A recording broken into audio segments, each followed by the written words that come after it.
Honestly, it's all fine, but starts planning the first like 15-20 minutes before planning is like, right. So there's that. So let's go back to Zoom, wherever it's gone. There. Zoom controls it all.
Thank you. If you could settle down, please.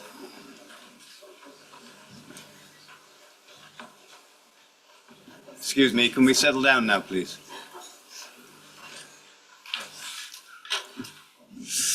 Good evening, members of the public. Good evening, committee.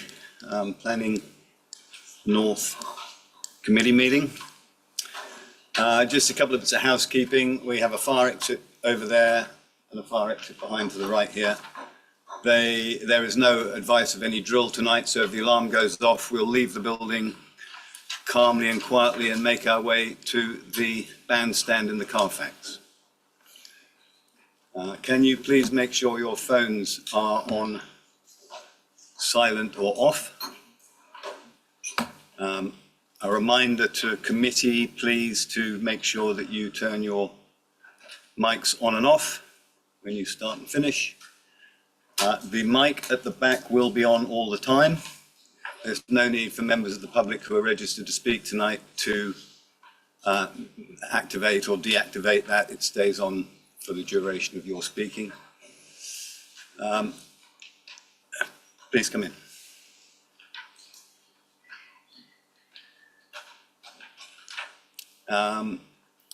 Just to remind you, this is a meeting in public, not a public meeting. If you are registered to speak, you will be permitted to do so for the allotted time.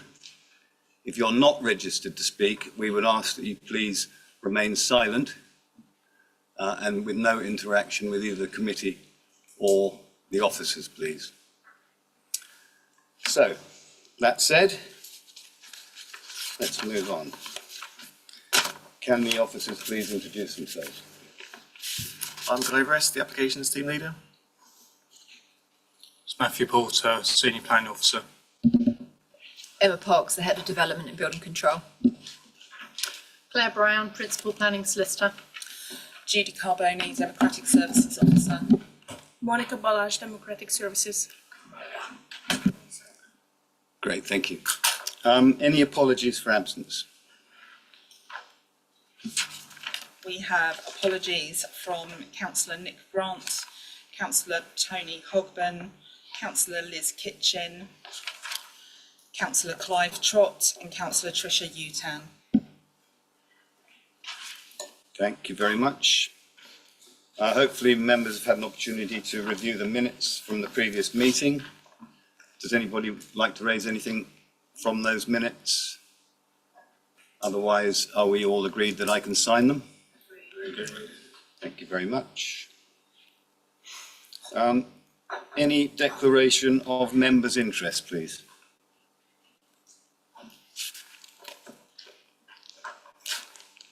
Councillor Emery.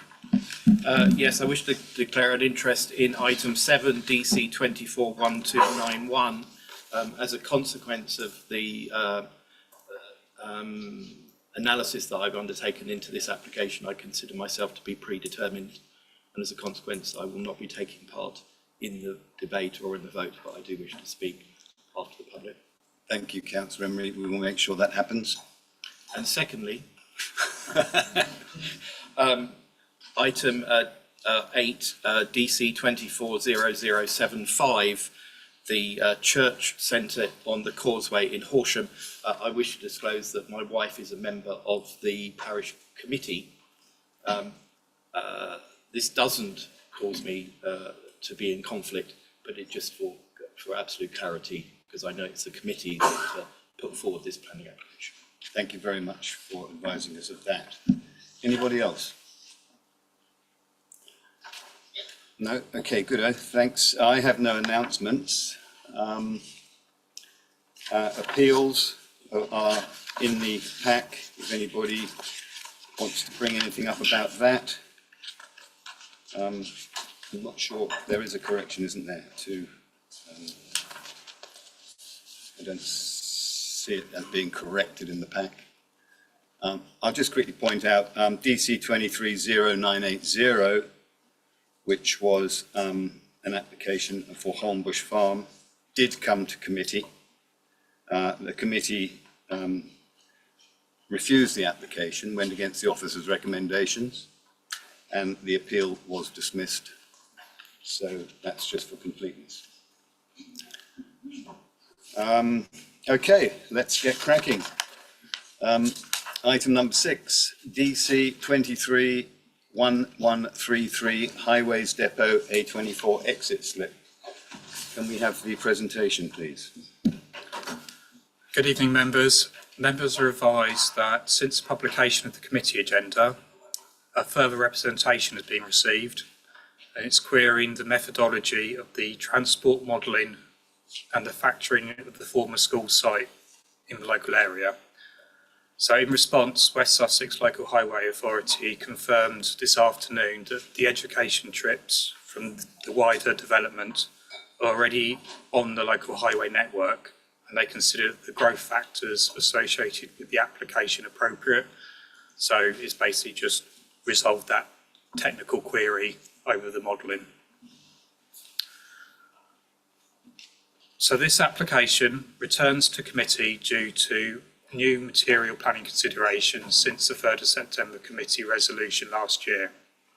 That resolution was to delegate approval, subject to further member consultation on improving the cycle and pedestrian access in relation to policy 6, which is the Broadbridge Heath quadrant of the local plan. So these new material considerations are to be read alongside the assessment of planning matters in the September committee papers, and they comprise the updated National Planning Policy Framework in December last year, the negotiated outcomes of pedestrian and cycle connectivity post-September committee, and the opportunity now for the applicant to secure water neutrality through access to SNOWS, which is the Sussex North Offsetting Water Scheme. So when members delegated approval last year as decision makers, they carefully considered, as you know, as you did, all the material planning considerations applying at that time, and that included highway matters and impacts brought about by the development. So on the slide, you can see the proposal, which is in Broadbridge Heath, is a brownfield redevelopment comprising a new retail park, 4 new buildings, around 5,000 square metres with associated car park and works. And it's a forecast of generating 150 jobs. So regarding updated national policy, that's been addressed by the officers as set out in the committee report. In your officer's view, the proposal continues to accord with its Policy 6 allocation in the local plan, which seeks to deliver main town centre uses on the site and identifies convenience eating places as an appropriate use. On the slide, you can see the post-committee member consultation outcome for the new mini roundabout junction and the subway. And in members' acceptance of these changes, the proposals are now judged compliant with the full criteria requirements of Local Plan Policy 6.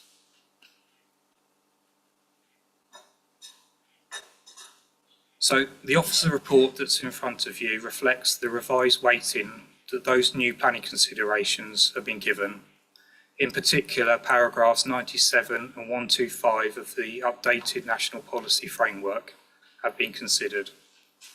The presumption in favour of sustainable development continues to apply. And as members previously accepted, the proposal presents substantial benefits in redevelopment of this underutilised, unattractive brownfield site, in the opinion of your officers, which is located in a sustainable location and will deliver economic benefits. And then the revised NPPF at paragraph 125 instructs approval of brownfield development unless substantial harm arises. So with the post-September submissions, there are no substantial harms, and that includes local public health in the context of paragraph 97 that have been evidenced to arise in your officers' views. And even if members were to find inconsistency with one element of the NPPF, it is open to members to find the proposal to be compliant with the NPPF as a whole, as your officers have done. And as such, the officers continue to recommend approval, subject to the updated planning conditions and the legal agreement completion.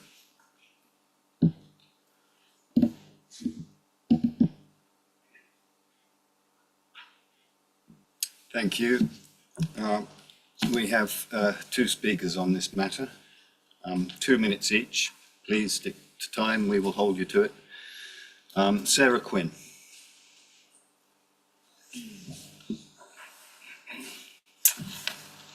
My name is Sarah Quinn. I'm objecting to the development. I live on Sergeant Way and I object because of the sheer weight of traffic that uses the road as a cut through and how this will only increase with the buildings.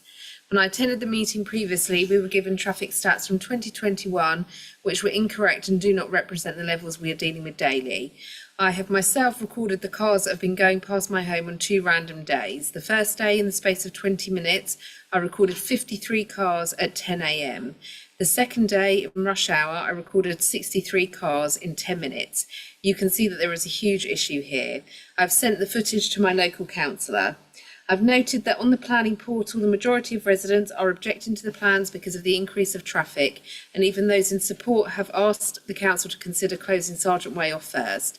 In fact, there are more objections to the development than there is support from residents. We've had numerous car accidents, animals being killed on the roads around where I live. I wonder how long until it's a child. The risk will only increase the development next door to Wickhurst Green.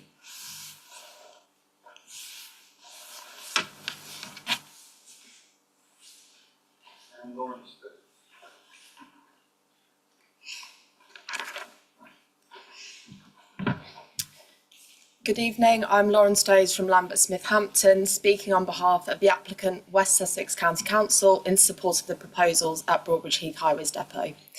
The application put to you today is recommended for approval, complying with the development plan to redevelop a vacant brownfield site, enhancing the vibrancy and vitality of Horsham. Members will be aware that the scheme was heard at committee in September 2024, where it received conditional approval subject to improvements to active travel accessibility. Since then, the applicant team have worked collaboratively with members and officers, and the approach to active travel is now supported, integrating with the surrounding pedestrian and cycle networks via safe access routes, encouraging active travel to the site.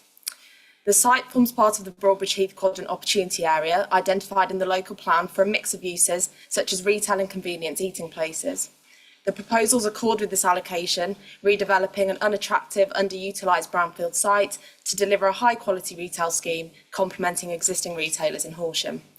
The proposals are strongly supported by Horsham's economic development team, with over 150 new jobs to be created, and the proposed retail uses will retain resident expenditure within the district. The proposals achieve biodiversity net gain and water neutrality, and will deliver buildings of BREEAM Very Good standard. This development will secure Section 106 contributions towards sustainability measures and public art, plus over £170,000 of SIL contributions. The client and wider project team have been engaged in detailed discussion and negotiation with prospective tenants for several years since the project's inception. Completion of tenants' contracts is now reliant on certainty regarding the acceptability of the scheme from the council. To conclude, the proposals will enable delivery of the council's long-term aspirations for the Broadbridge Heath Quadrant allocation. The proposals provide numerous planning benefits, resulting in significant economic, social and environmental gain to the residents of Broadbridge Heath and beyond. Thank you.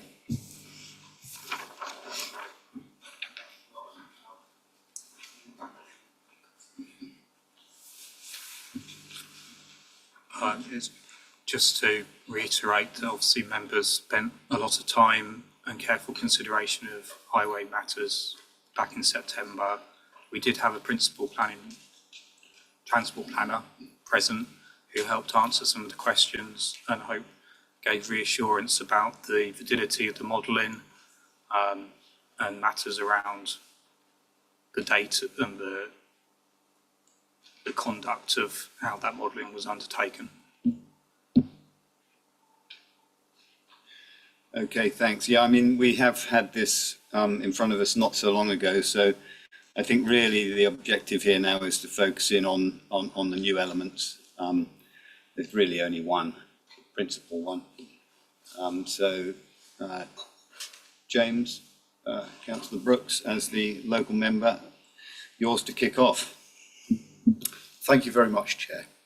And yes, I've spent a considerable amount of time thinking about this. And I would like to start by thanking the officers for doing a considerable amount of work on in response to this novel situation because of a change to the government's national policy planning framework. Otherwise, and I think it's important to recognise this, we had already debated and made a decision as a committee. So I'm going to be focusing on that, but it is incumbent as me as a local member, and particularly because of the residents, to briefly reiterate that we're very, very aware, both as not only as local members, but I think more widely as a committee, of the context of ongoing traffic and very serious traffic problems in Broadbridge Heath. We have fully explored the way in which that relates to this site. It's very frustrating the ways in which there are no material opportunities to ameliorate that are something that can be addressed through anything we might do with this application. And therefore, as officers have said, it's not something that we can revisit here, I think, effectively tonight. That does not mean that those problems don't exist, or that they're likely to go away, or that there isn't serious work to be done. And I want to thank Sarah Quinn in particular, who, as a number of other residents have, is not letting this problem go away or slip from the public conscious. Ultimately, though, it is a problem for a different authority, West Sussex County Council, as the responsible highways authority, to address. And we, though we will support that and do what we can, are constrained here as reactive members. We have to look at the planning matters that are in front of us, and that is not something that we have any new information or new matters to attend to today. What we do need to look at, though, is this change to national planning policy framework related to walking distance of hot food and fast food outlets to certain kinds of developments, including schools.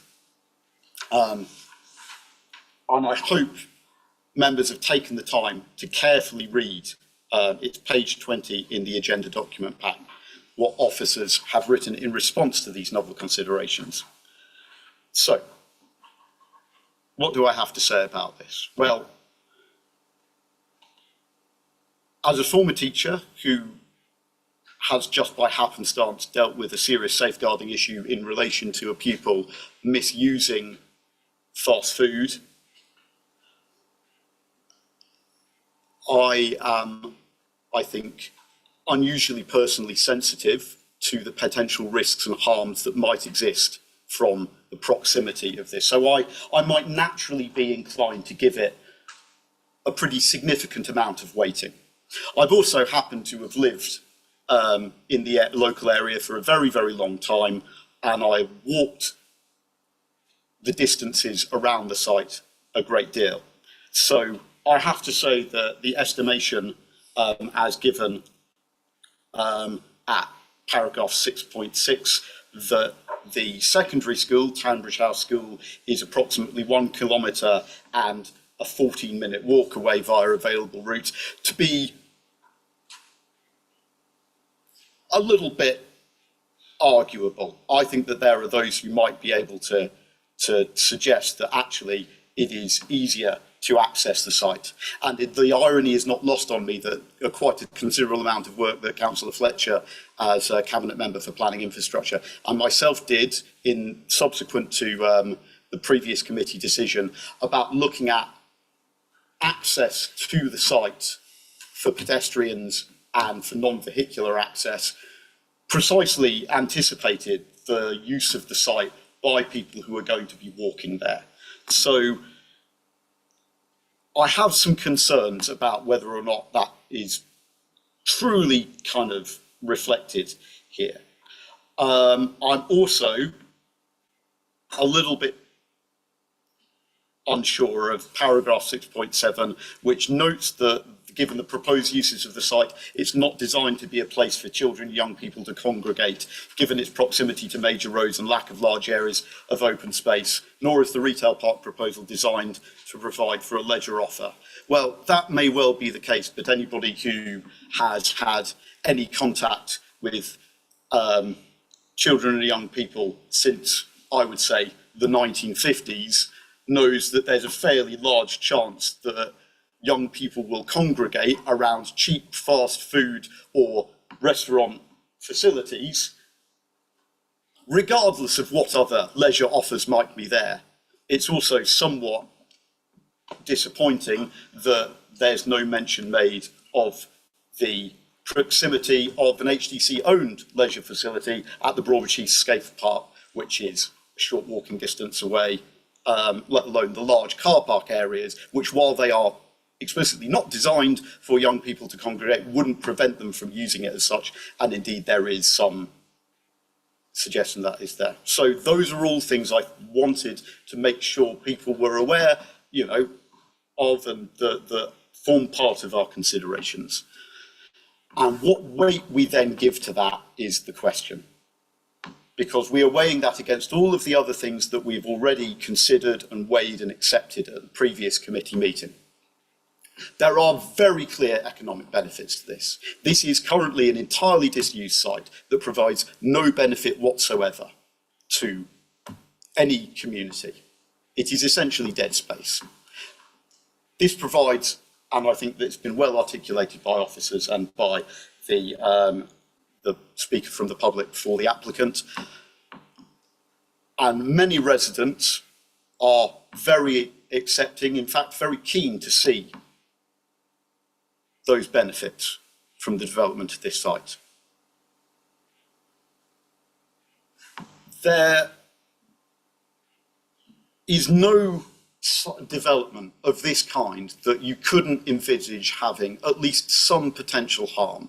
There's nowhere that you can put, I think, facilities of this nature, for which there is a clear public demand, as well as the benefit that it will give in terms of jobs and economic benefits, that isn't going to have some impact. Put frankly, I don't think anybody here is wildly keen on the idea of fast food, but they are not, these establishments aren't going to be located where they are not going to have footfall as well as drive-through facilities. They will never see an application of that kind. The question here is, what weight do we give the potential harm here? Now, even if I think the description of this being a kilometre or 14 minutes walk away from Tanbridge House School is a little on the soft side, what is the likely harm from this? Is it going to be that senior school students are going to take their lunch break, walk to a McDonald's, have food there and go back within their lunch break?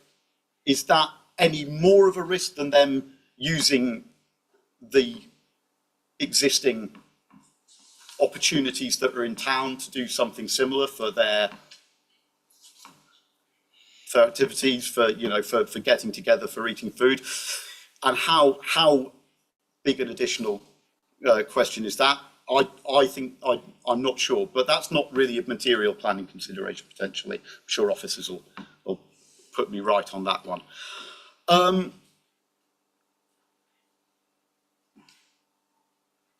I feel deeply conflicted about this one, because I do recognise the harm that it might do, but I also have to weigh that against all of the things that I've already considered and made a decision on. And I'd be interested in hearing what fellow members of this committee might have to contribute to this, and whether or not there's anything that they think that I haven't considered or debated before I make a decision as to whether or not I would reverse what I said, the decision I made at a previous meeting. That's where I'm at. I hope that was an honest and full accounting.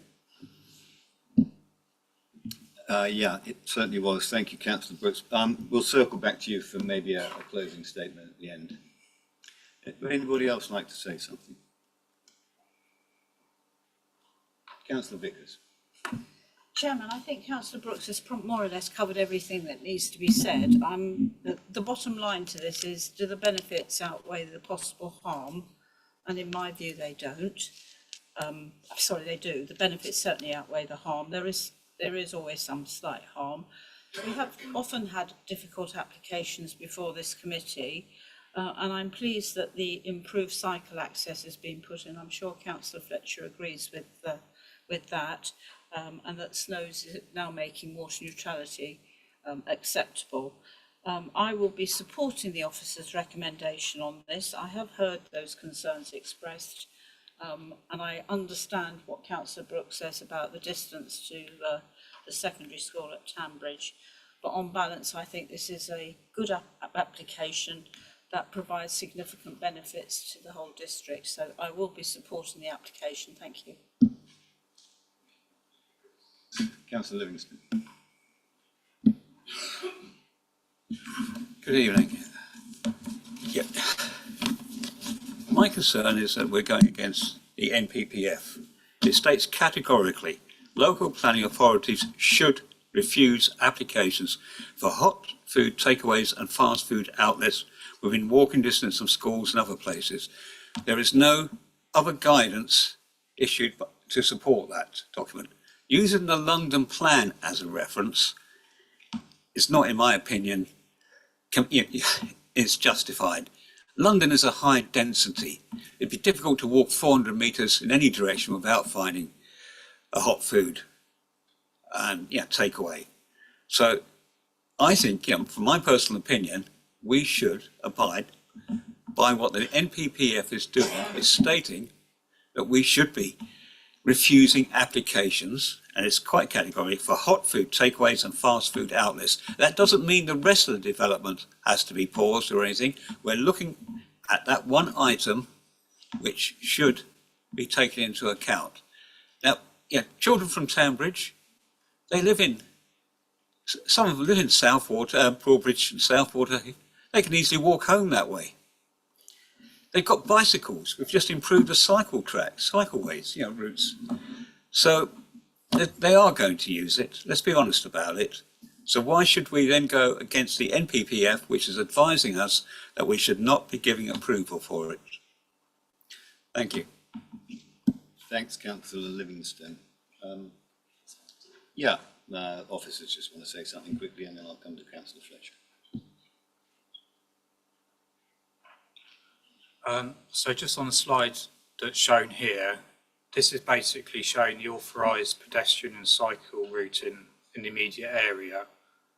And you can see that for a school child to want to access a drive-through restaurant, there would be obviously a conscious and deliberate deviation off from the school route, through the retail park, past the supermarket, which is a temptation in itself, B&Q, and then across the main thoroughfare, spinal access of the retail park, and then finally onto McDonald's or what other restaurant operator is in place, because obviously we're looking at the planning use, not the end operator and their specific requirements. So I would say that I think it's probably obvious that it is within a set walking distance, but we don't have any set guidance from national government yet about what that is in terms of the context of this issue of concentration of uses which could create a local public health issue or other amenity problems. So it's up to members to take a view to whether the introduction of a singular drive-through restaurant here, which is not a concentration of such uses, is going to give rise to substantive harm, which is where the test is in terms of brownfield development under the other paragraph of the NPPF 125, because this is a brownfield development, so there's a presumption to approve unless there is substantive harm. And what we don't have is any evidenced case that this particular introduction of this singular use would introduce a local public health harm.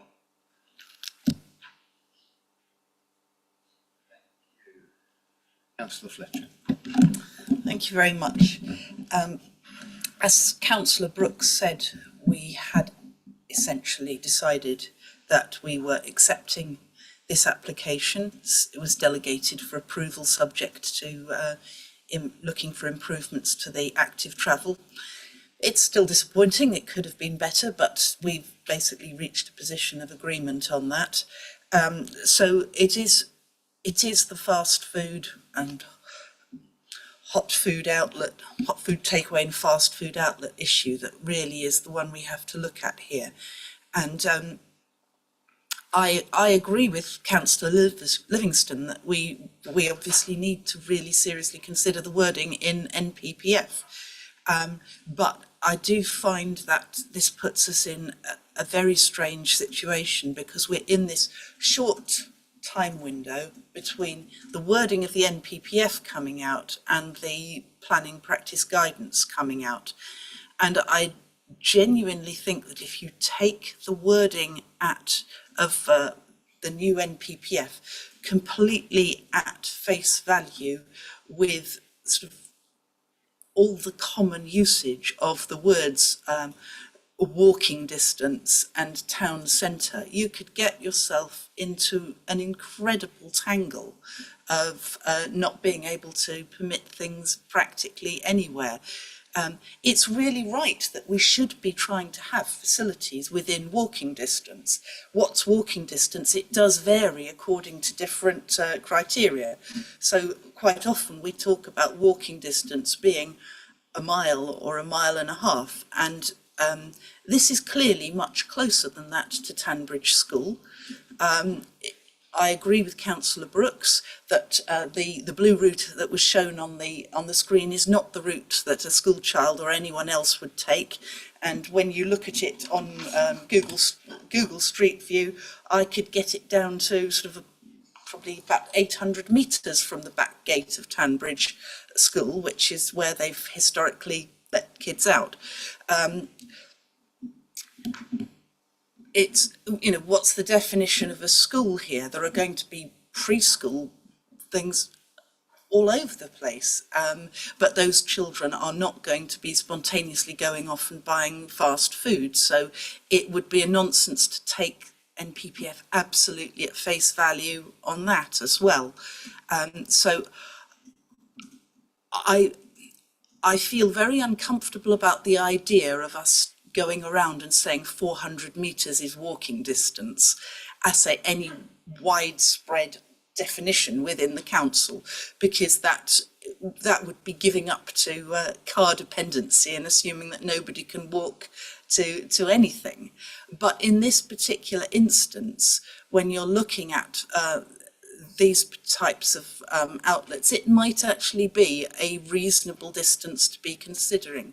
Because if we look at, for example, the situation where we had a fast food restaurant along one of, an existing fast food restaurant along one of our roads. So, for example, if you went along Brighton Road, it's outside the town centre, depending on how you define the town centre.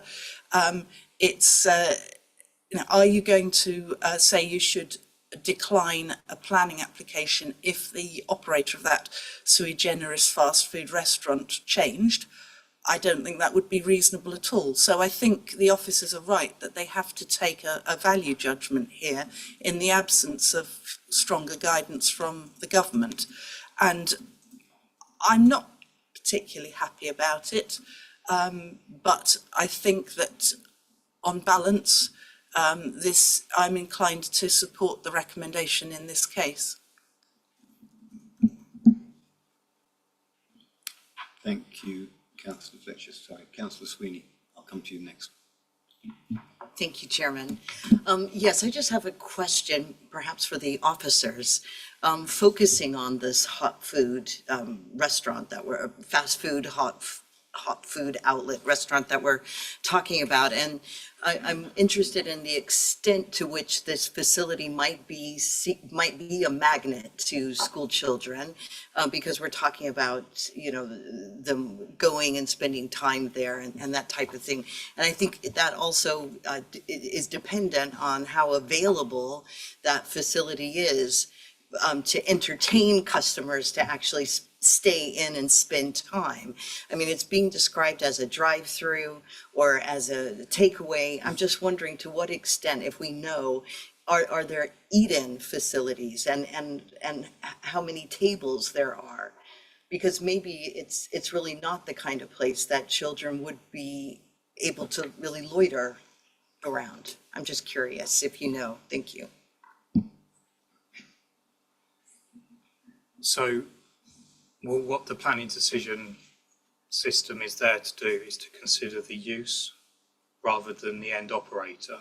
So, whilst there are floor plans which show seating, what we're looking at is the use that's described as a drive-through restaurant.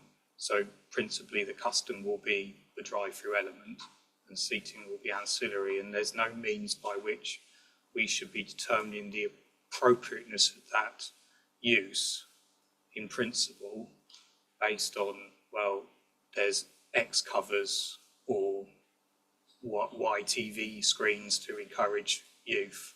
You could have an end user who doesn't cater for that market but would still function within the drive-through restaurant use. So unfortunately we can't sort of micro assess to the degree of, well, is there X number of seating, or can they arrange the interior furnishings in a way that doesn't encourage or appeal congregation?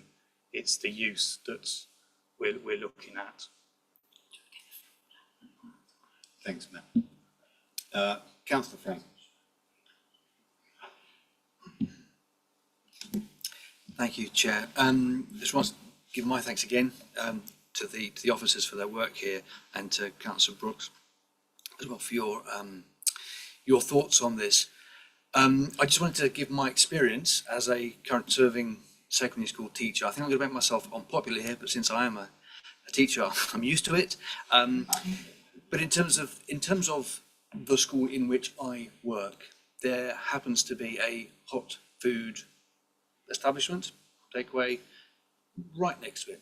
I was on duty this morning at the side gate of the school, where I am every week watching the students come in. And I can tell you that there's a lot of students go and buy sweets at the place, but relatively few of them go and buy hot food. Now, it may well be that the students pressurise their time. They've got to get to school on time, therefore they can't sit down and enjoy their hot food takeaway, what they in the place. They can't eat it in school. There are certain parameters in terms of obviously what the school sets, also in terms of the hot food place. Do they want young people hanging around, as has been raised already? I know the establishment that by my own school, if the students muck around or hang around too much, they ban them. So in terms of that, wherever you're going to put this place, it's going to be near people, near young people.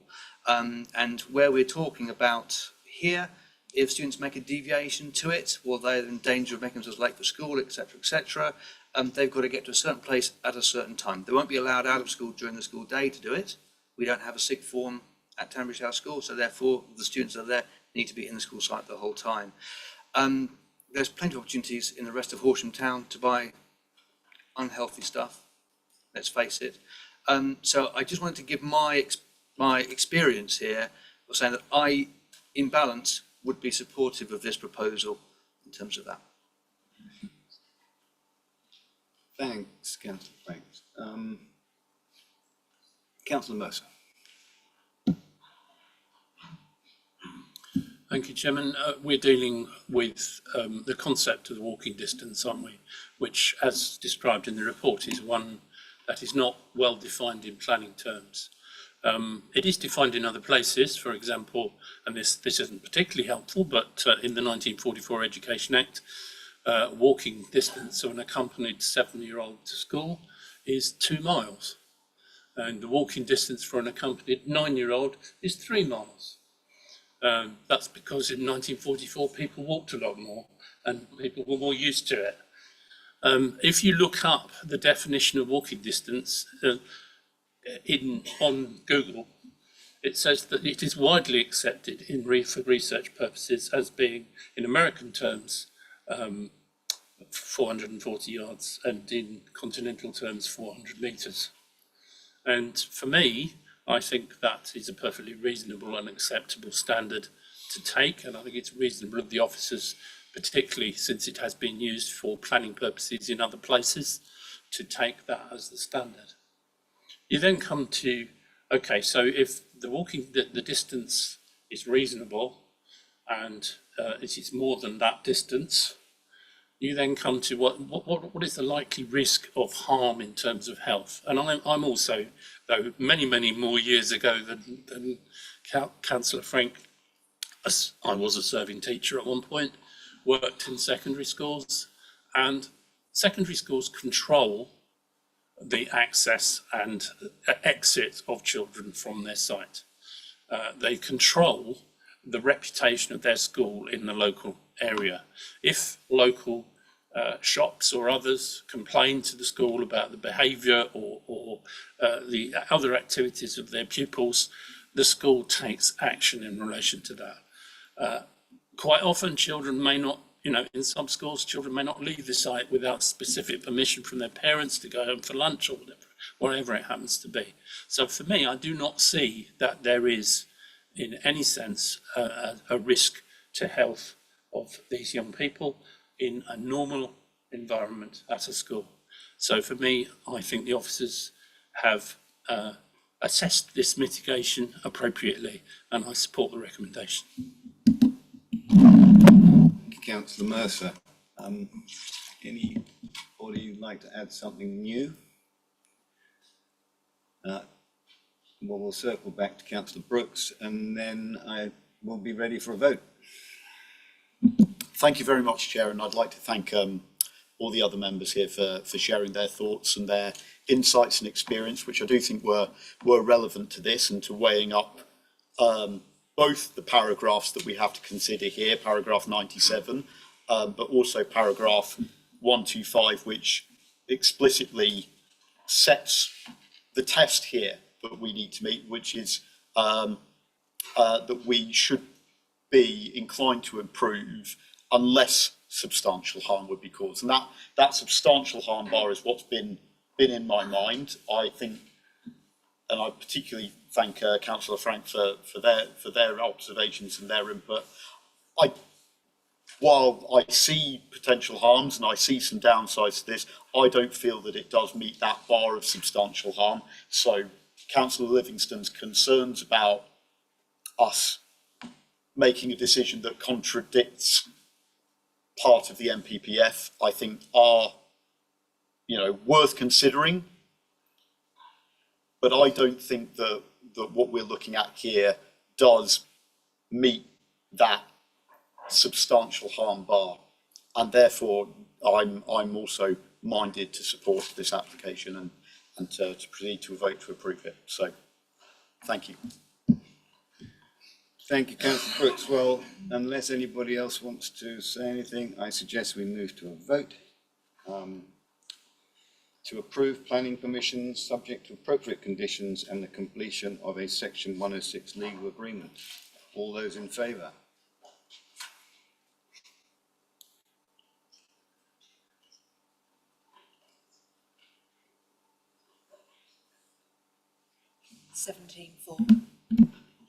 And against, please? None against. And abstentions? 1 abstention. Thank you very much.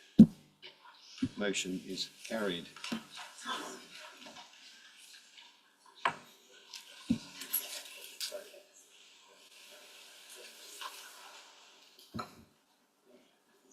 moving on swiftly.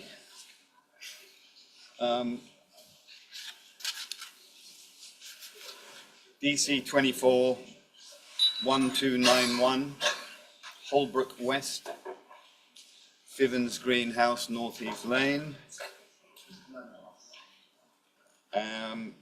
We'll have the report, please. Thank you. Since the publication of the committee report for this item, one further representation was received objecting to the application for the reasons set out in section 3.9 of the report. The site is at the junction of North Heath Lane and Pontel Road and currently contains a detached dwelling. The application proposes demolition of this existing building and the erection of 8 new dwellings and associated works. So this is the existing building, which dates from the mid-1800s and was previously Grade 2 listed. In 2023, the building was though delisted, as it was no longer considered to meet the strict criteria for listing. The building does, though, remain of local interest and is therefore a non-designated heritage asset. The committee report considers that the harm arising from its demolition will be outweighed by the significant benefit derived from the provision of new housing on the site. So this is the proposed layout of the housing development. So to the south of the site there would be 5 3-bed dwellings and to the north 3 5-bed dwellings. So these are the proposed 3-bed dwellings, the elevations and the floor plans, and the proposed 5-bed dwellings to the north of the site.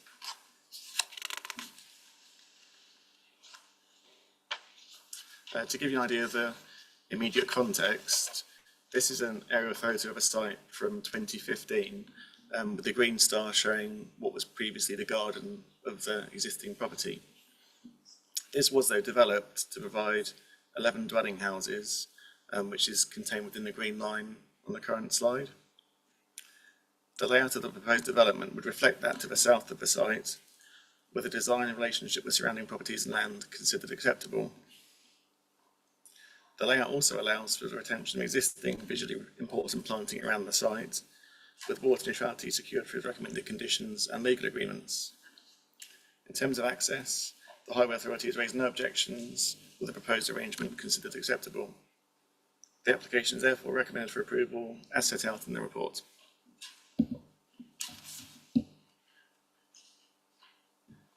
Right, thank you. 2 speakers on this item. Mr. Daniel Gilmore, please. You have 2 minutes.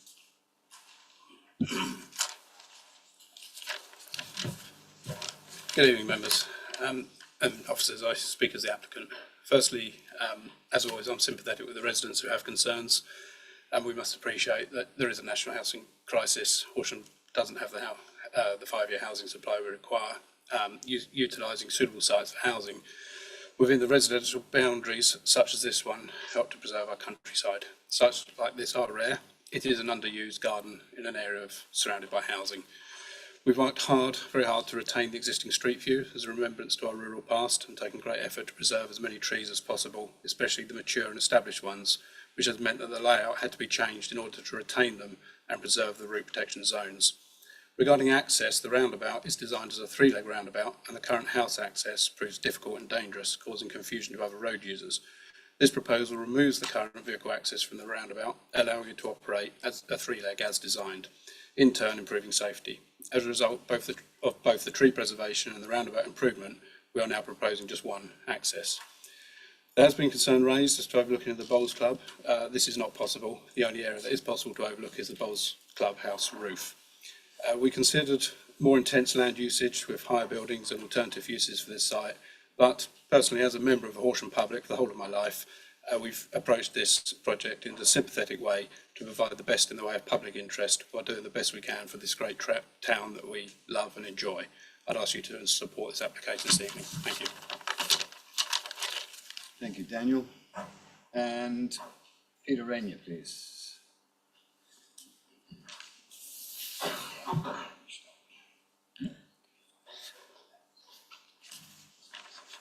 Good afternoon, members. I'm Peter Rainier, Director of Planning at DMH Stella. I'm speaking on behalf of the applicant.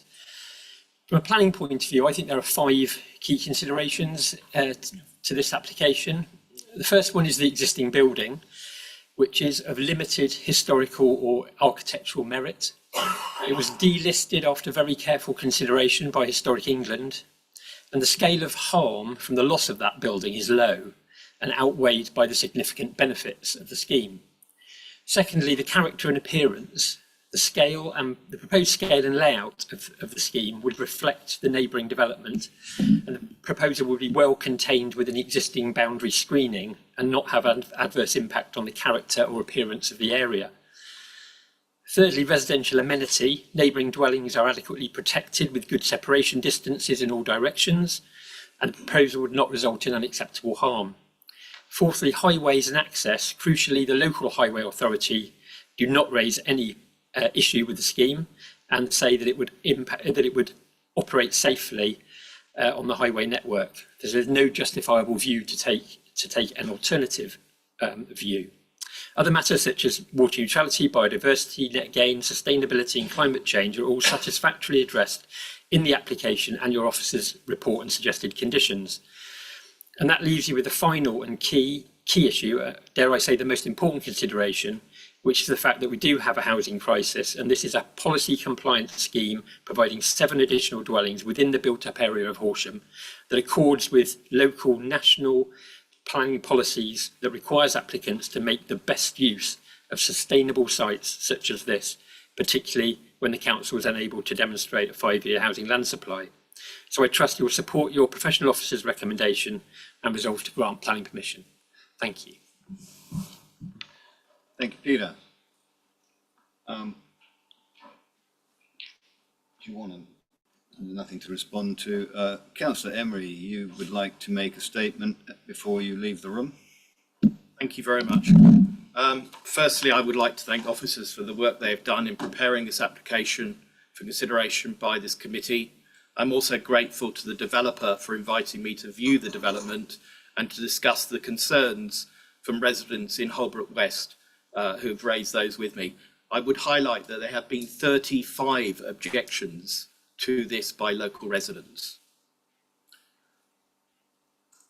I'm appreciative of the work that has been done by the developer in addressing some of the concerns. For instance, the removal of the mini access via the mini roundabout, which was the sole vernacular access before by the 3-bedroom house. I'm also pleased to see that changes have been made to the plan to avoid damage to the tree roots highlighted in sections 3.2 to 3.4 of your papers, and, which I'm sure was a concern from the residents of Horsham Bowls Club, and also concerns from the privacy of the residents of Pontow Road. However, I do have a concern in relation to application of section 16 of the NPPF, conserving and enhancing the historic environment. This house, along with South Lodge and Riders Farm, which are directly to the north of this property, received Grade 2 listing in 1980 as a means to protect them from the destruction that may otherwise have occurred when that part of Horsham was changed from farmland into a very large housing development later that decade.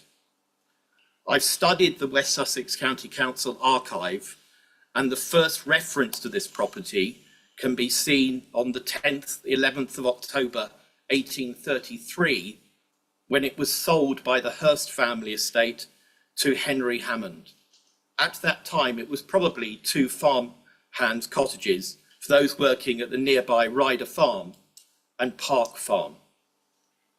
I'd point out that Ryder Farm dates back to the 14th century. And if you read the very interesting Annabel Hughes's book, North Horsham, Some Historical Perspectives, she highlights the importance of this property and of the others. If you look at her book and to the archive, you will see the house appeared in the Garner and Cream map of 1812, and again in the map of Sussex published in 1880. Indeed, in the map published in 1880, you will see the well, which was seen on the photograph at the start of the slides. At that time in 1880, there were just 4 properties: Fivers Green, South Lodge, Riders Farm and Park Farm. As such, I believe that this is a really important heritage asset. I consider it is particularly important as there are only 6 current or previously listed buildings in Holbrook West. Contrast that to Horsham Town Centre. There are 25 listed buildings in the Causeway alone. There are even 8 listed buildings within 300 metres of Horsham Station. I'd also like to highlight that this was a Grade 2 listed building between 1980 and when the developer applied to have it delisted 2 years ago. I have seen the response from residents who are very concerned that the property was delisted without their knowledge, and the fear that there may be further attempts to delist the other remaining important historical properties in North Horsham. The definition of a listed building is one that is either of significant historic interest or of significant architectural interest. I have no doubt that architecturally this building is not interesting. The property has rather been unsympathetically extended over the years with mismatching bricks and a rather ugly building that contains an indoor swimming pool.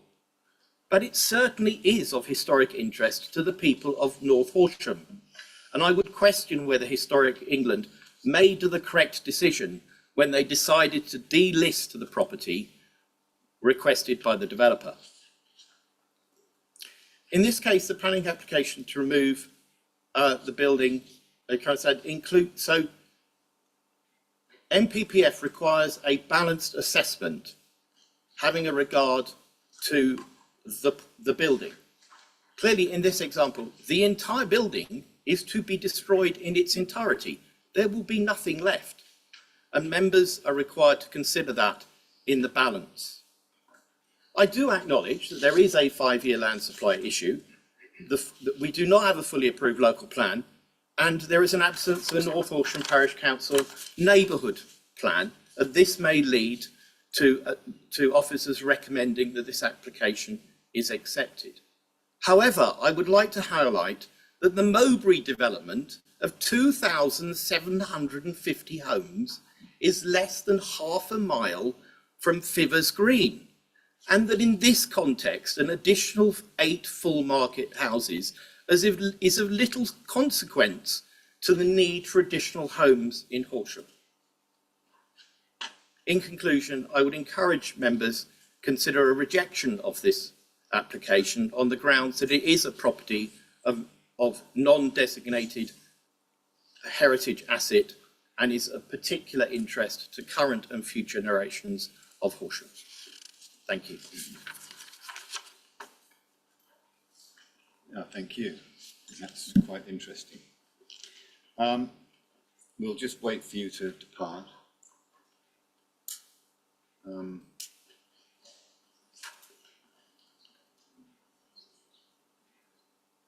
Get a few hands if anybody wants to speak. Oh, sorry, yes, well, you have a right to speak.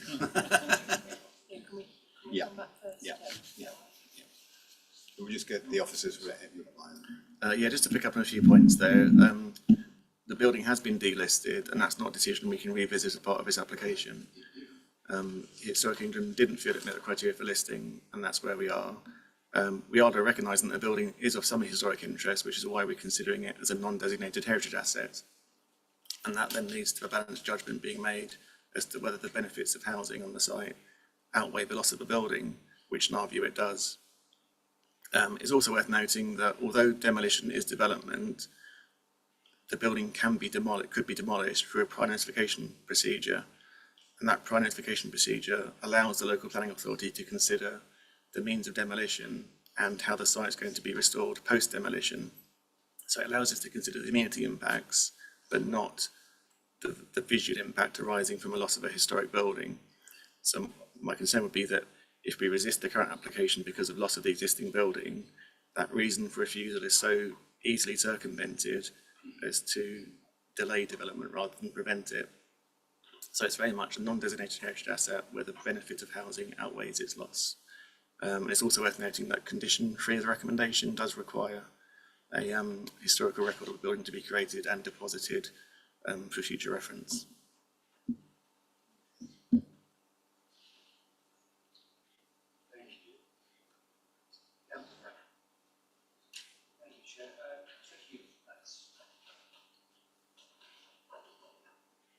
Thank you, Chair, and thank you for that update in terms of information about demolition. I suppose that is of interest. I'm also the other councillor for Holbrook West, and I'm not going to speak for very long because I think Councillor Emery has really quite eloquently and emotively put the case for why he feels he cannot support this. I suppose the word that just comes to mind for me is just disappointment, and I can frame it in slightly emotive terms as well myself, because I drive past this plot every single day on my way to work, often with my children, and my eldest daughter, several years as she drives past it, lets out a great big sigh and says, "Oh, what a beautiful house. I would love to live there one day." So that's how a child feels seeing this house, and then knowing that it has been listed, knowing that it is a historical building of interest, knowing that we have 35 objections to this from local residents. I know there is a housing crisis, so it just sticks a little bit in my craw, saying that, knowing that Councillor Emery has already said so many houses are being built in Mowbray, so why is there this particular need? This house has historic interest. It'll all be gone. It will be the loss of a historic heritage asset, in the words of the officer's report. A low to moderate level of harm to historic local interest. Moderate harm. I mean, the gains that we get from this are 5 houses. The loss, as Councillor Emery said, is of the history of this area, of this town, of this district. I just posed the question, has there been no exploration? And I couldn't find any in the notes. I couldn't find any mention of any exploration of retaining the house, maybe even the facade of the house. That's why I say a disappointment. I'm just disappointed that there seems to be no effort to retain this. There are 3 pre-commencement conditions, or the third pre-commencement condition: no development shall take place until the house is recorded, I presume, for posterity. If we're going to put a condition on here that we record the history of the house for posterity, are we not saying that this is a house worthy of keeping, or at least looking into retaining some aspects of it? Why not then no development until consideration of keeping this? I just think this is a bit of a failure of imagination, a lack of a commitment to our historic local area. I've also been made aware of a concern just of a more practical nature over the safety of access for the refuse truck, or proposed refuse truck, when collecting the rubbish collection, which is a moot point considering the safety of our refuse collectors in this district. So I just think there's been a little, if I may be so bold, a little bit of a failure of imagination here for something which actually is quite dear and important to our district. So I'm going to struggle to support this myself.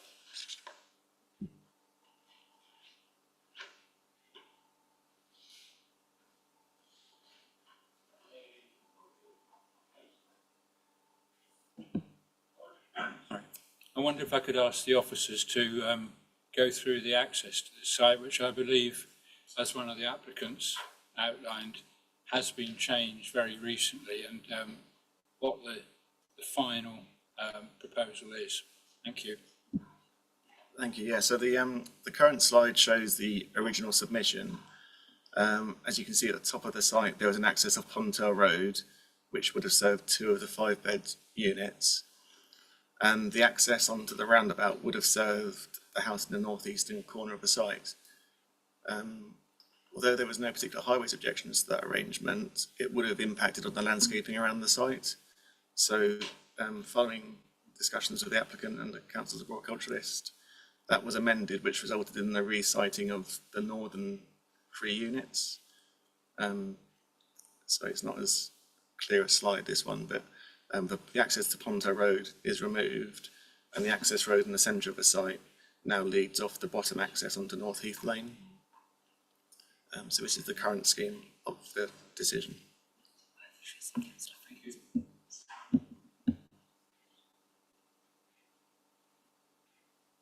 Oh yeah, in terms of the previous comments about the how we got to where we are with this scheme, we're clearly, the loss of a non-designated heritage asset is regrettable, but I think the scheme reflects the current policy situation in terms of how those non-designated heritage assets are considered, and the fact that the national policy framework opens up the door for judgments to be made as to benefit versus harm. In this case, I think we're recognising that there hasn't been any apparent exploration of retaining the existing building, but equally there's no policy requirement to do so. And as soon as the building lost its listed status, it meant that it wasn't high value and we couldn't insist on its retention in the long term. In this case, given the housing need in the district, which is in addition to the Mowbray site, it's very difficult for us to argue that a net gain of housing being delivered wouldn't outweigh the loss of a building, which we can't keep in perpetuity.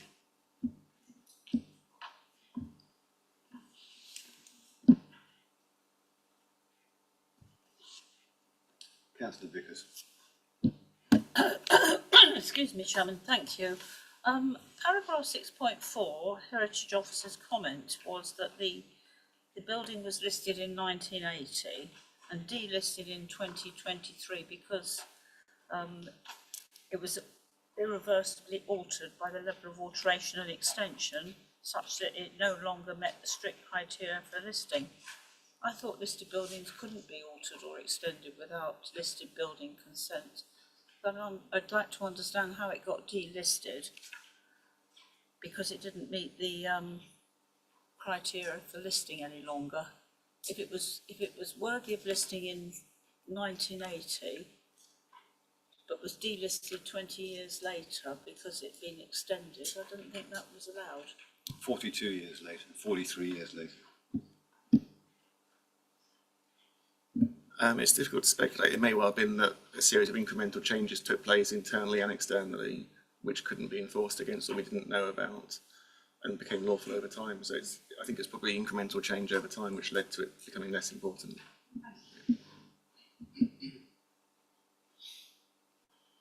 Mr. Fletcher. This building is obviously on a very large site, and it's clear that there's an opportunity to make better use of that land for more housing. It's not, what wasn't clear to me was that one leapt straight from that to total demolition of the building. And I'm concerned that whilst it's welcome that there's a condition that the building should be recorded before it's demolished, it concerns me that we've gone from a building that in 2023 was listed to a building that has no formal status at all, without much public awareness, because I think most people didn't know it had been delisted. And I'm not aware that there's been the opportunity to look at whether it should be on the local list and to look at its local importance separate from its original listing, as discussed by Councillor Emery, where he's explaining that, as I understand it, that the building is probably older than it was originally believed to be at 1845, if it was there in 1812. So it seems to me a little bit back to front that you knock it down, or sorry, you give permission to knock it down before you've actually done the work to record whether or not it might actually be something that we really should be preserving. So I'm worried about that leap from everything to nothing.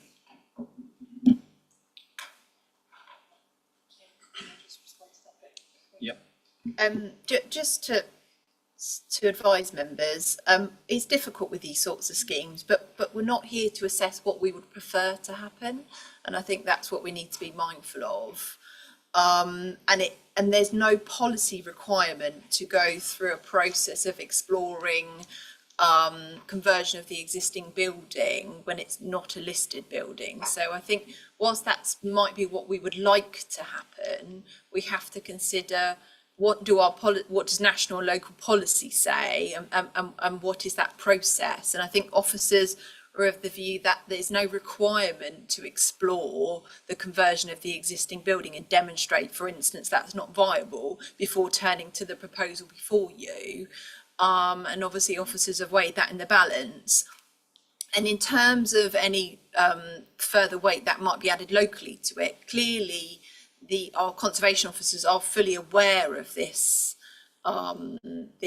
house and have commented on the proposal. You know, clearly if there was some significant concern with the proposal and there was something else that we could do, you know, that would have happened. And I think the officer clearly has supported the position of the delisting, and that is the policy position. It is not listed, and therefore we cannot consider it as though it is listed, but recognising that local heritage value. So I understand the difficulty. I can hear what members are saying, but I think we just need to be mindful of what the policy criteria is, rather than what we would like to have happened. Thank you. Thank you, Emma. And yes, you're correct. However, I do think that our role here is to try and strike a balance. We live in a historical town. It has historical elements to it. And we have a responsibility to try and marry the new with the old. So that's our consideration today as members. Councillor Ellis-Brown. Thank you, Chair.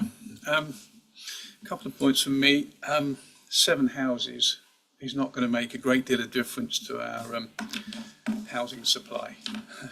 Very, very low number. I haven't done the calculation. So increasing the housing supply by 7 is not a significant number, I believe. My other point was about the pre-commencement condition. Number 3, no development shall commence until a scheme of recording of the historic building has been submitted to and approved in writing by the local planning authority. Experience with other buildings which do have listed consent in the district where things have happened, I'm worried that things may go ahead without this actually taking place. And how do we ensure that it is recorded before any demolition of the property takes place? That's my concern, that they may go ahead, and that we've seen it elsewhere in the district, and we then find ourselves in a position where we haven't got the recording and the building has been demolished. How do we ensure that that will actually happen? That's my concern. Turning to the number of units, I think we recognise our housing targets are high in Horsham, but you know, we have lost appeals on one house where the you know, our housing need has outweighed that. So I think while 7 is not big in the scheme of things, I think that would still be given significant weight as part of any, and it should be given significant weight as part of any decision-making process. I've forgotten what the second question was. Breach of condition, thank you. Ultimately, we would only impose conditions that we feel are necessary and enforceable. So, you know, it is a requirement. You can serve a breach of condition notice. If that's not adhered to, you can prosecute. So there are mechanisms through the planning system, and you know, you couldn't not impose it because you're concerned that they wouldn't adhere to it. If there's a way in which it can be adhered to through the planning process, then you can legitimately propose that condition. And just to say, I know there was concerns about that condition. They're not unusual, these sorts of conditions, when you're dealing with historic buildings, or when you're dealing with archaeology or anything like that, where you have a written record of what's found. So it's not an unusual. Thank you. Councillor Brooks. Thank you, Chair. I appreciated very much Councillor Emery and Councillor Frank's comments here, and having benefited previously from Councillor Frank's relevant insight from his professional experience here, I couldn't help but share the fact that I did briefly encounter the formidable force that was Dr. Annabel Hughes, who sadly died in 2020, although and I don't doubt if she was around here, then we would have benefited from her insights directly. That was during my time as honorary librarian of the Sussex Archaeological Society. So I'm somebody who is very familiar with some of the works that Dr. Emery promoted him. Councillor Emery was quoting. I have a great deal of personal interest in these things. You might therefore expect me to be very particularly sympathetic to this. I also happen to have worked and have some personal relationships with different officers at different levels of Historic England, and had a big informal chat with one of the commissioners of Historic England about the process by which they delist properties, and just how rigorous and reluctant a process that can be, and how intensely they, as experts, undertake that process. And we need to accept here that if we're making a determination, we're making our determination as councillors, but not as experts in the historical relevance of property. Just as interested residents who I think are not very far away from Councillor Frank's daughter, who go past a house that we are used to seeing and going, that's a nice house and I would love to live there. Speaking as somebody who's grown up in this district and would like to live here and is currently struggling to find somewhere that I can afford to buy a home, I weigh this and the delight that I get from being able to explore the incredibly well documented history of our marvellous town and the exceptional work that has already been done examining the historic importance of this. And sure, there might be some opportunities potentially for further research to be taken in the future on significant buildings in our district, but we've already had the expert determination that whatever historical value here that led this to be listed has already been irreparably damaged by later modifications, as inevitably happens in a country where we have ancient buildings continually rubbing up against the fact that we live here day to day. And what is historically important is impossible to predict for later generations. I have to look at this on balance and go, is there a material planning consideration that we could put forward that really, really stops this? I think that our officers have worked hard to explain here that there isn't. And that what we're really losing here is not something of great historical value, but something that we value from an emotive and aesthetic point of view as something that we like in the fabric of our town. And I think that it's important to be honest about that. The historic significance of this is not our expert determination to judge. It's the weight we give to what experts have adjudged versus the benefit that we have under the situation we find ourselves in today.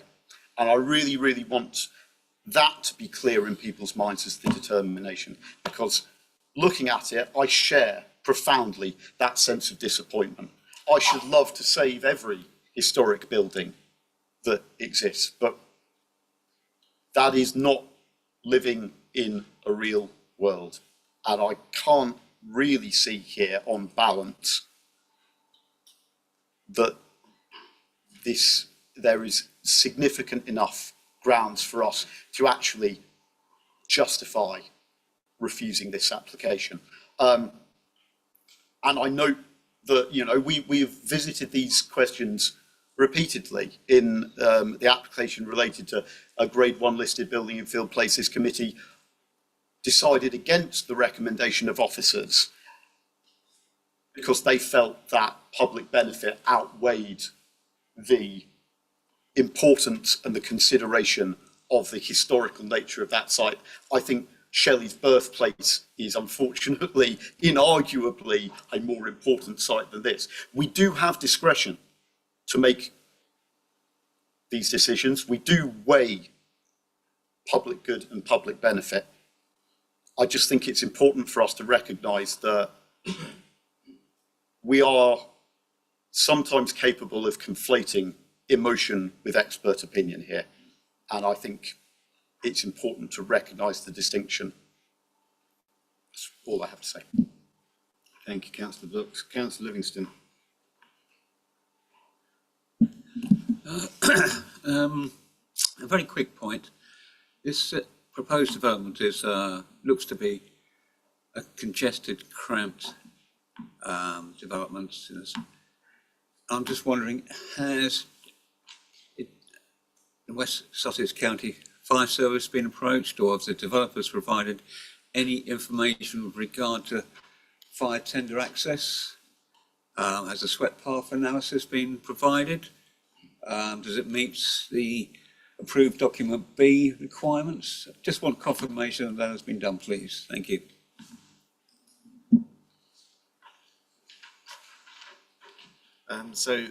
The need to meet approved document B would be in place regardless of a planning application. It would always have to meet building control. I don't believe fire and rescue were consulted as part of a planning application. But again, that wouldn't negate the need to meet building regulations in any case. Okay. Oh, Councillor Landier. Thank you, Chair. I'd just like to agree with everything Councillor Brooks has said. The truth of the matter is we're in between a rock and a hard place here. You've heard the developer actually citing to us that we don't have a 5-year land supply. So I just feel that we're going to have to go along with this. Although we don't want to lose the building, we don't like losing any of our heritage or historic buildings in this situation, with it being delisted. And as the officer has been saying, I don't think we've got any choice in this matter. Thank you very much, Councillor Landier. Well, it's time. So the application is to approve full planning permission subject to appropriate conditions and, if necessary, the completion of 106 legal agreement within 4 months or such longer period as agreed by the Director of Place acting reasonably and properly. All those in favour, please.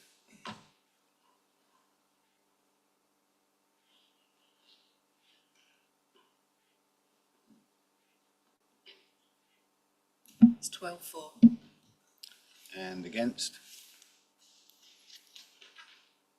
And against? None, was it? 12-0, and how many abstentions, please?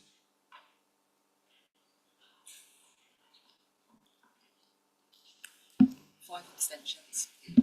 Okay, the motion is carried. Thank you very much. What are we now? Should we take-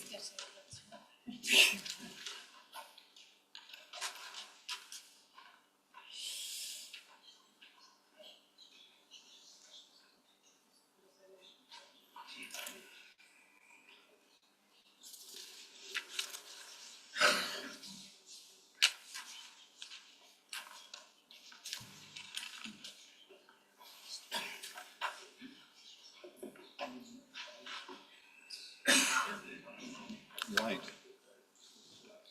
This is quite busy.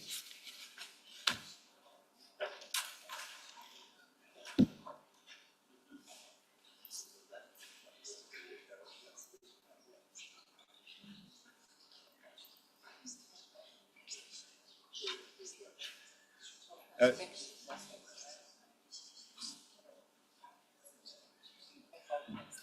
Should we?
Everybody, if you can please be ready to reconvene.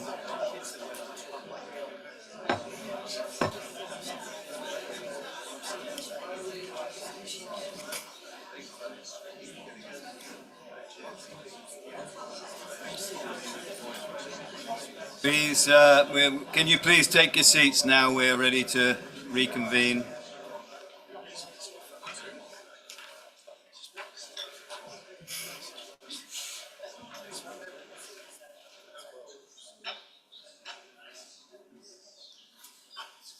Most people are here for this next one, aren't they?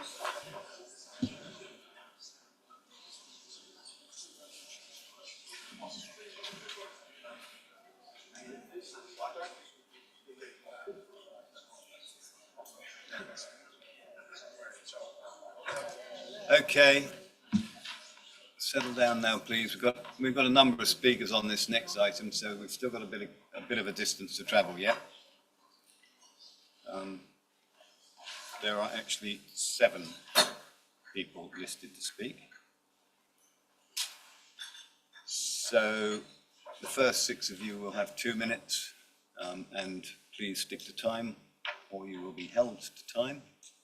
And then we have a parish councillor who will have 5 minutes. We'll start off with the presentation, please.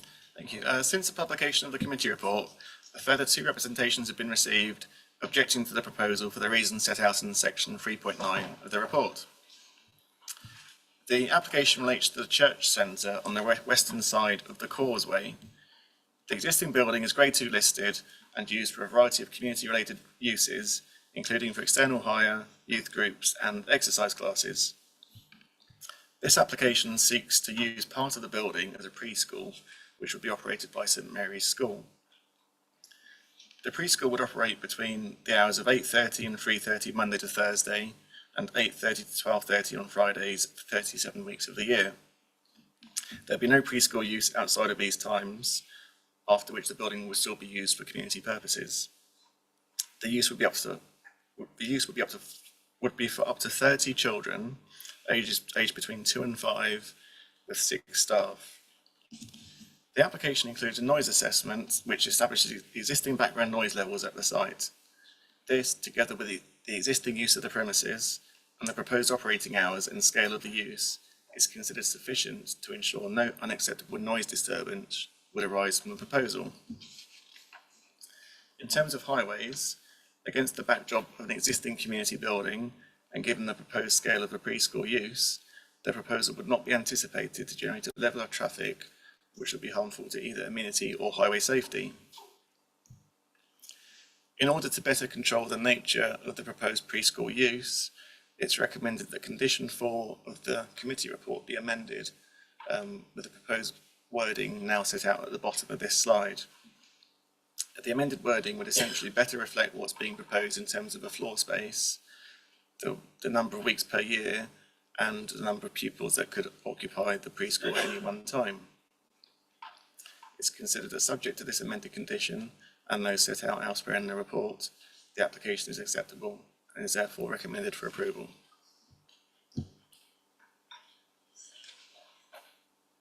Right, cool. So first on the list is Doug Wright, please. You have 2 minutes, Doug.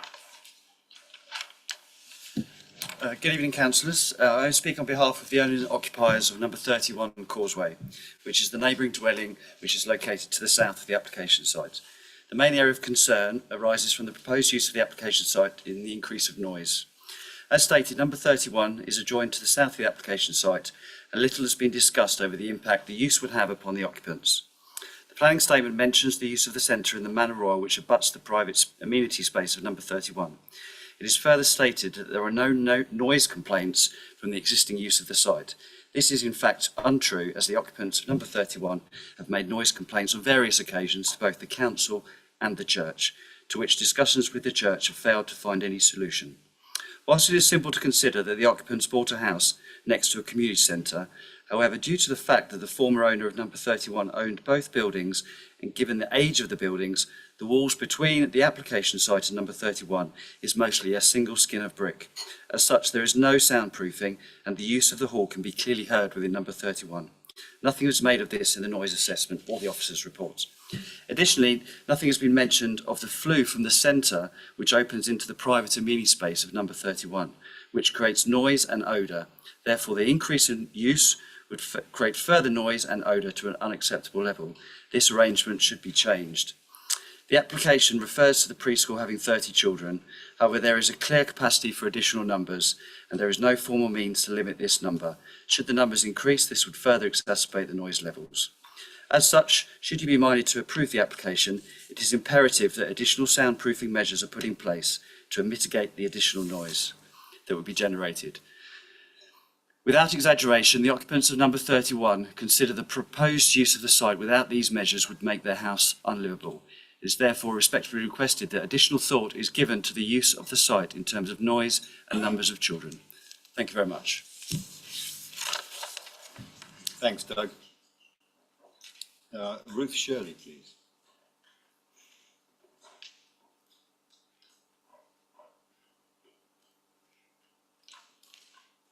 Hello. I oppose it and think any increase of traffic is a cause of risk and danger, pollution and noise. Neighbours especially will suffer, surrounded by listed buildings that are not allowed double glazing. One of my neighbours has been in tears on my shoulder. She is so concerned.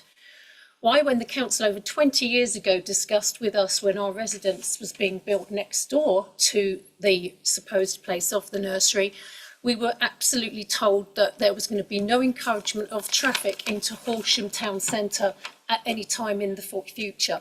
This will increase town centre traffic into that area, which at the moment is extremely congested. Black Horseway is the only way in, the only way out. It's on Den Road at the moment. You can go in both ways, access it, not from the town centre. I myself walked my two children to St Mary's day in, day out, week out, year in, year out. I have seen people, they park their cars, even if they say they're going to walk, when it's wet, windy and cold, they park their cars to drop off their children. It will increase the traffic and it will increase the noise. I have also witnessed 2 fires in the last couple of years by the side of my house, and Black Horseway is the only fire access onto the forum and to our properties, which is a hazard in itself.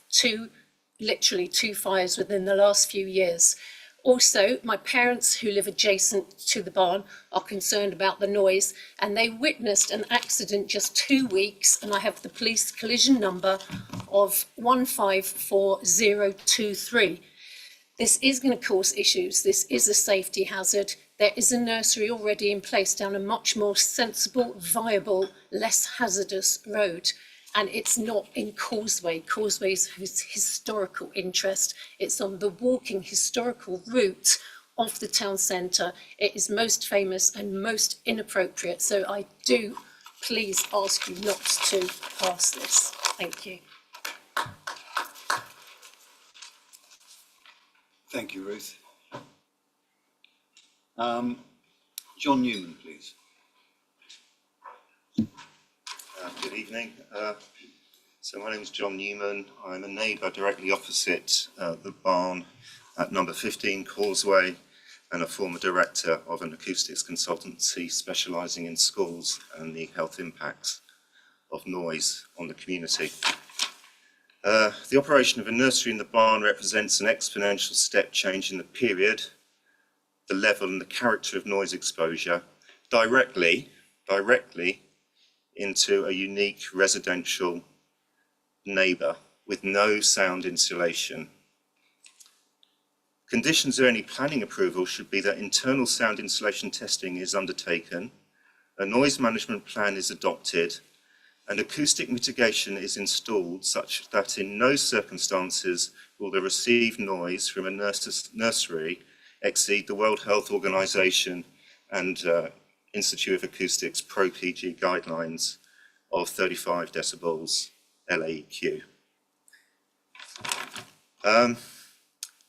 These listed buildings are not built to modern standards and they require special assessment, especially noise.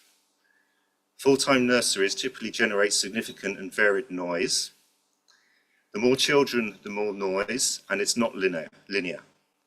It is not valid to say it is the same because it's the same as the current use. These listed buildings do not have modern soundproofing or noise insulation. Since the properties are attached, any sound generated in the nursery will easily travel through walls or ceilings, affecting the quality of life and health of the occupants. The noise impact assessment that has been carried out hasn't assessed noise transmission into the directly attached neighbours' properties, nor has it recognised that the classroom and children are noise generators. The National Planning Policy Framework and the Council's own planning noise document, Sussex 2021, and the Institute of Acoustics Pro-PG planning guidelines prioritise residential amenity and protect against developments that harm living conditions. Specifically, the World Health Organization guidelines and the noise level are that noise levels in the residential neighbours' property should not exceed 35 decibels. Thanks, John. That's a little over 2 minutes now. Well, if I may, I've got 3 more points to make. Sorry, that's your time. Okay. Thanks very much.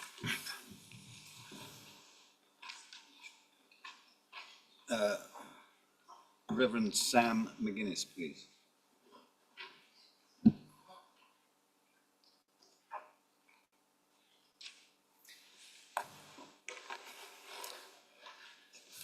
Thank you, Chair, for this opportunity to speak in support of the application. My name is Reverend Sam McGuinness. I am the team vicar in Horsham Parish, colleague of Reverend Canon Lisa Barnett, who is currently off work recovering from surgery. Otherwise, she'd be here to speak to the application tonight. I just want to refocus the councillors' minds to the ultimate purpose of this application, which is to move St Mary's Preschool into its permanent and proper home. St Mary's Preschool has been in operation for over 20 years now, providing preschool facilities to families in central Horsham. It is open to families of all faiths and none, and also provides facilities and support and welcome to children with additional needs. And there are generations of families in Horsham who can attest to the quality of care and support that the children who go there receive. Over those 20 years plus, the preschool has been operating out of the guiding hut on Den Road. Always meant to be a temporary provision, and for a decade now, the St Mary's has been looking to move the preschool into the church centre, a building which is owned by the parish, which is a far better size for the use of the preschool, which has been improved in recent years to provide adequate facilities for the children and staff in that place, and is in a far more amenable and indeed safer location for families bringing their children to the preschool and taking them home at the end of the day. The application for the change of use has been in preparation for around 3 years now, 3+ years. During that time, the preschool and the parish have done our best to operate.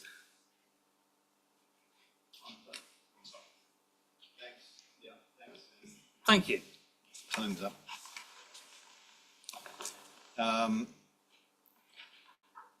Karen Ingles Taylor.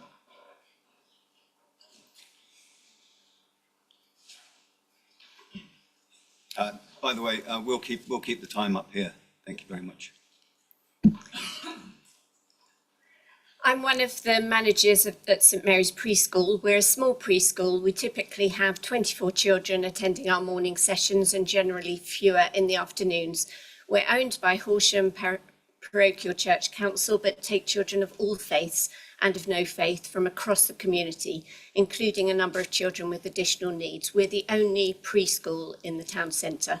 We're very keen to move to church buildings for a number of reasons. Firstly, We're part of the church. Also, it will be financially beneficial both for the preschool and for the church as a whole. And thirdly, there are many restrictions put upon us by our current landlords, limiting the activities we can do with the children. We also have a desire to restore the community feel and use of the barn. Before lockdown, it was buzzing with activities, including holiday clubs for children and for older people. Now it is underused, and we're hoping that by moving the preschool there, it will not only bring a vibrance back to the site, but other community activities will grow up around it. We already run intergenerational activities in the barn once a month, and we also hope to be able to develop our support for parents there. We appreciate the concerns of some of the neighbours of the barn about extra noise and cars, but this is a small group of children who will produce minimal noise, and our current neighbours say they enjoy hearing the children. We will require our parents to agree not to park in the causeway, and there are many other more convenient options than driving all the way into the causeway anyway, including walking. In fact, we've only issued 8 of the council's parking concession permits to our current group of parents. We're a strong team at the preschool, not only our staff, but our parents too. We have many dreams for things we can do together to best nurture the children in our care. We're excited that many of these dreams could at last come true in this new location. Thank you. Thanks, Karen. Dr. Nick O'Riordan, please.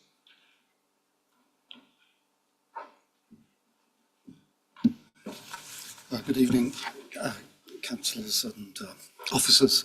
I'm the chair of the Building and Fabric team for the Parochial Church Council here in Horsham, the charity owners of the church centre. It has been a long haul since 2021, when I was in a similar arena here, where the technical matter of seeking a change of use came up.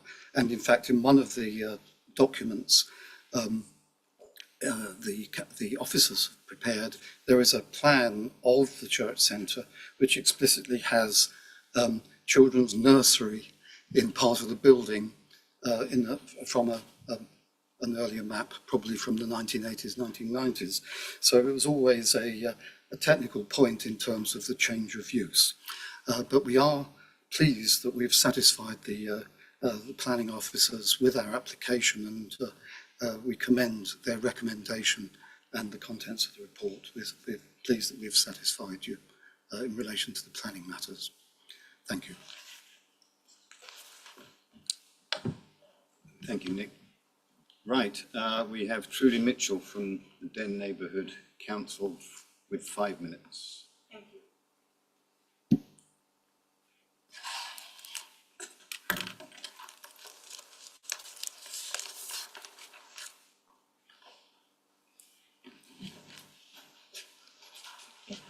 Any references I quote will be from the committee report.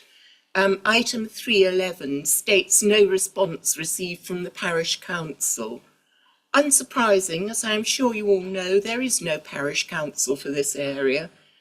However, the neighbourhood councils have responded, and our response was registered on the planning portal website on the 2nd of December.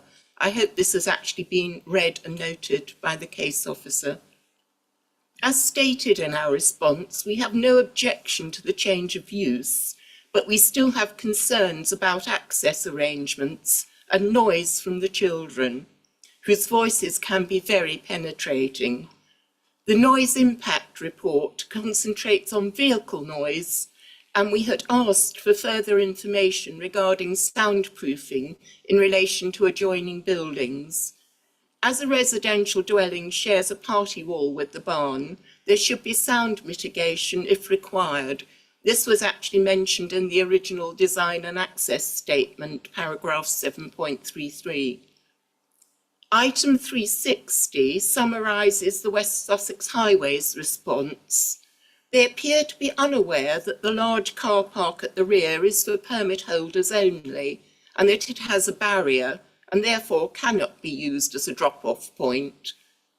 It is likely, however, that permit holders will work in the town, and vehicles accessing the car park will coincide with the 30 young and excitable children, 2 to 5 years old, on foot in the very narrow entrance road. We consider this is really dangerous, and we ask that the area should be supervised for safety by the school at arrival and departure times. 6.3, 6.11 and condition 5 actually give different information regarding hours and weeks of operation. All agree on the Monday to Friday hours, but 6.3 has no reference to Saturdays, and 6.11 no reference to weekends or bank holidays. Both refer to opening for 37 weeks per annum. Condition 5 does mention Saturdays, but has no reference to bank holidays or weeks per year. If the committee is minded to approve the application, we ask for clarification in the conditions of all the times and weeks of operation, and also for extra conditions in relating to soundproofing the barn building if required, and supervision in the access road from the causeway by an adult at all arrival and departure times. Thank you. Thank you, Trudy. Okay. So there's a little bit there. Officers will respond first off. Yeah, just to pick up on a few other points, we do apologise to Neighbourhood Council for that. Their comments weren't included in the report. They were received, and we did read them before the report was finalised, and we'll take that up with colleagues. In terms of general points, the application is for a preschool rather than the nursery or creche, and that's how we've considered it. Partly because I think there is a difference in terms of activities and the type of noise you would perhaps expect from more planned days.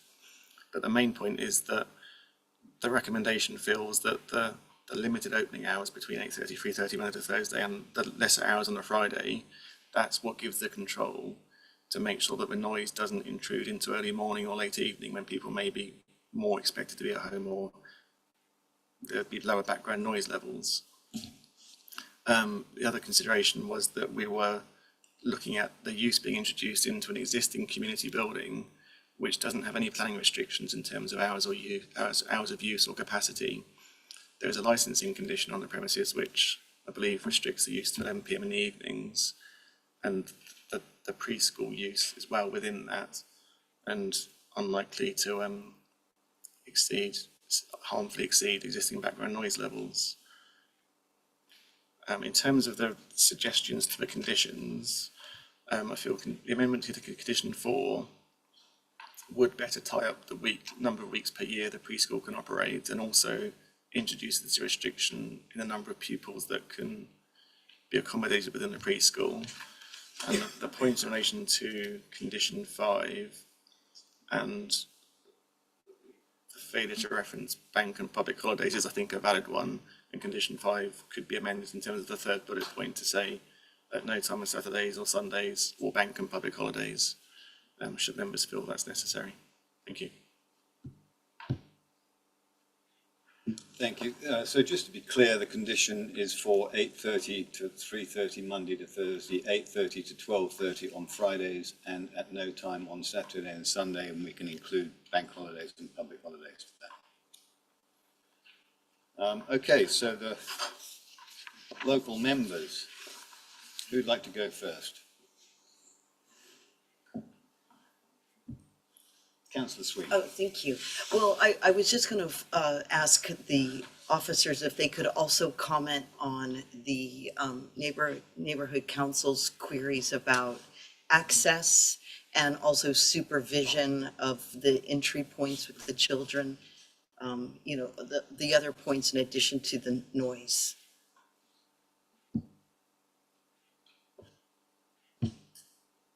Yeah, so the Highway Authority did comment in terms of the use of the access, and I think they were referring to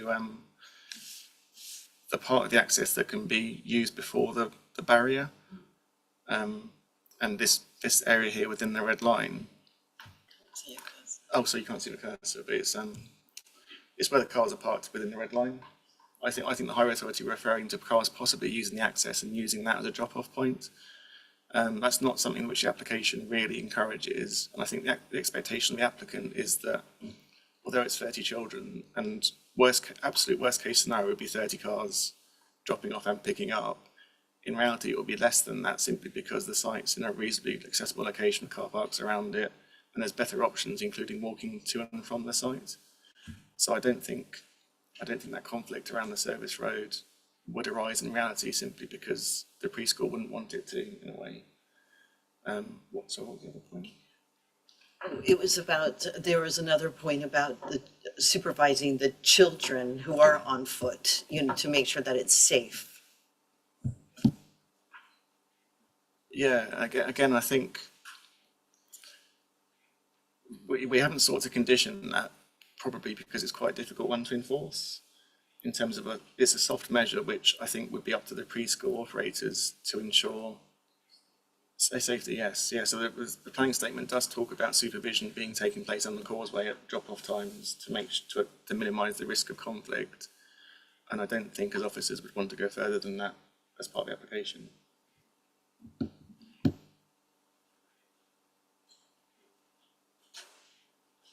Councillor Fletcher. Thank you very much.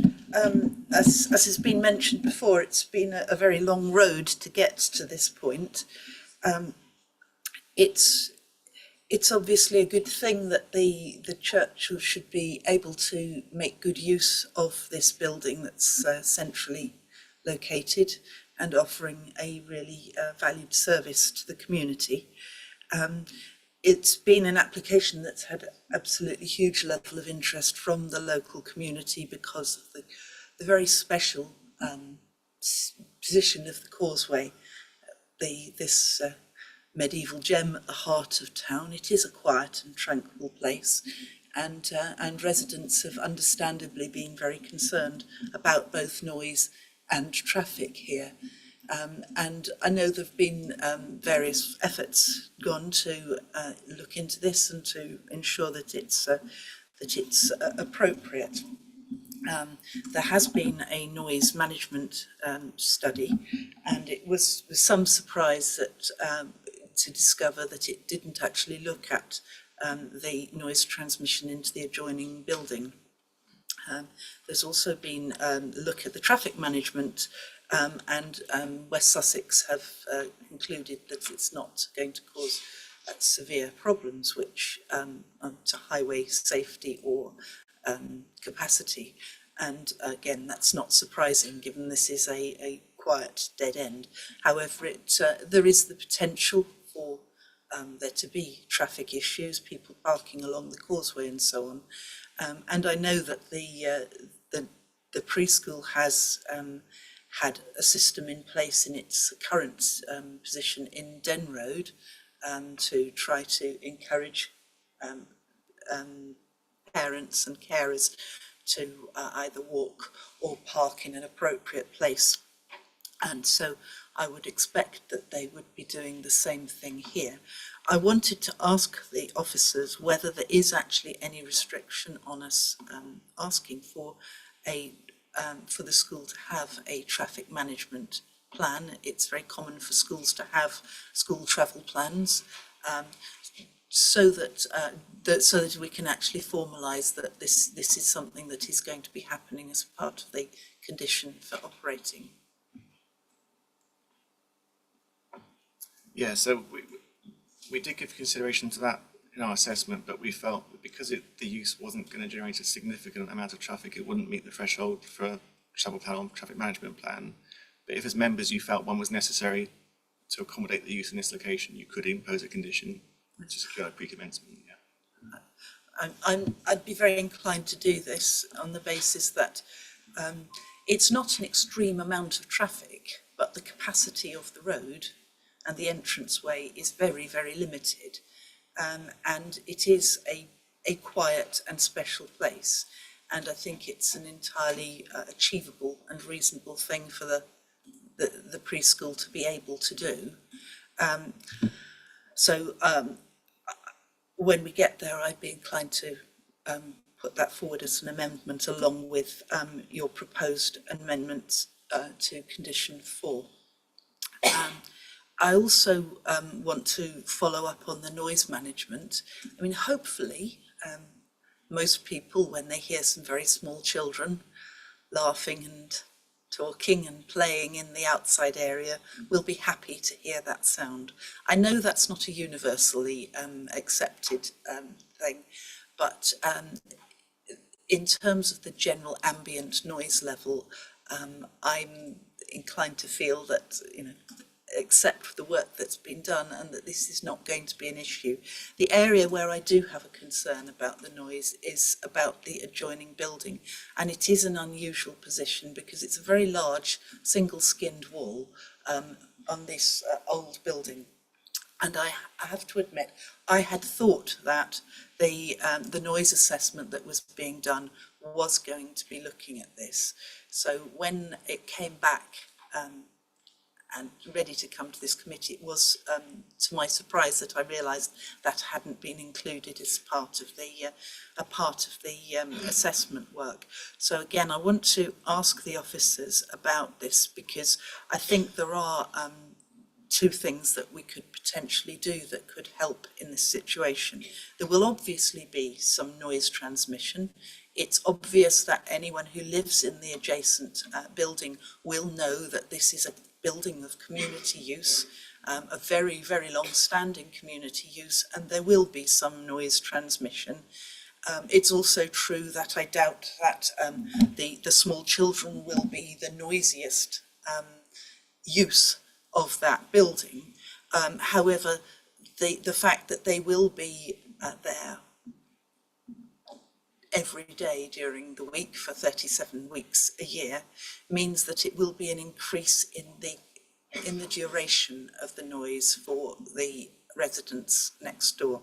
So I wanted to ask the officers whether it actually is possible to have a condition to take up the offer that was made in the design and access statement, that that if requested, the church would look at having a noise assessment and mitigating the noise transmission as much as possible.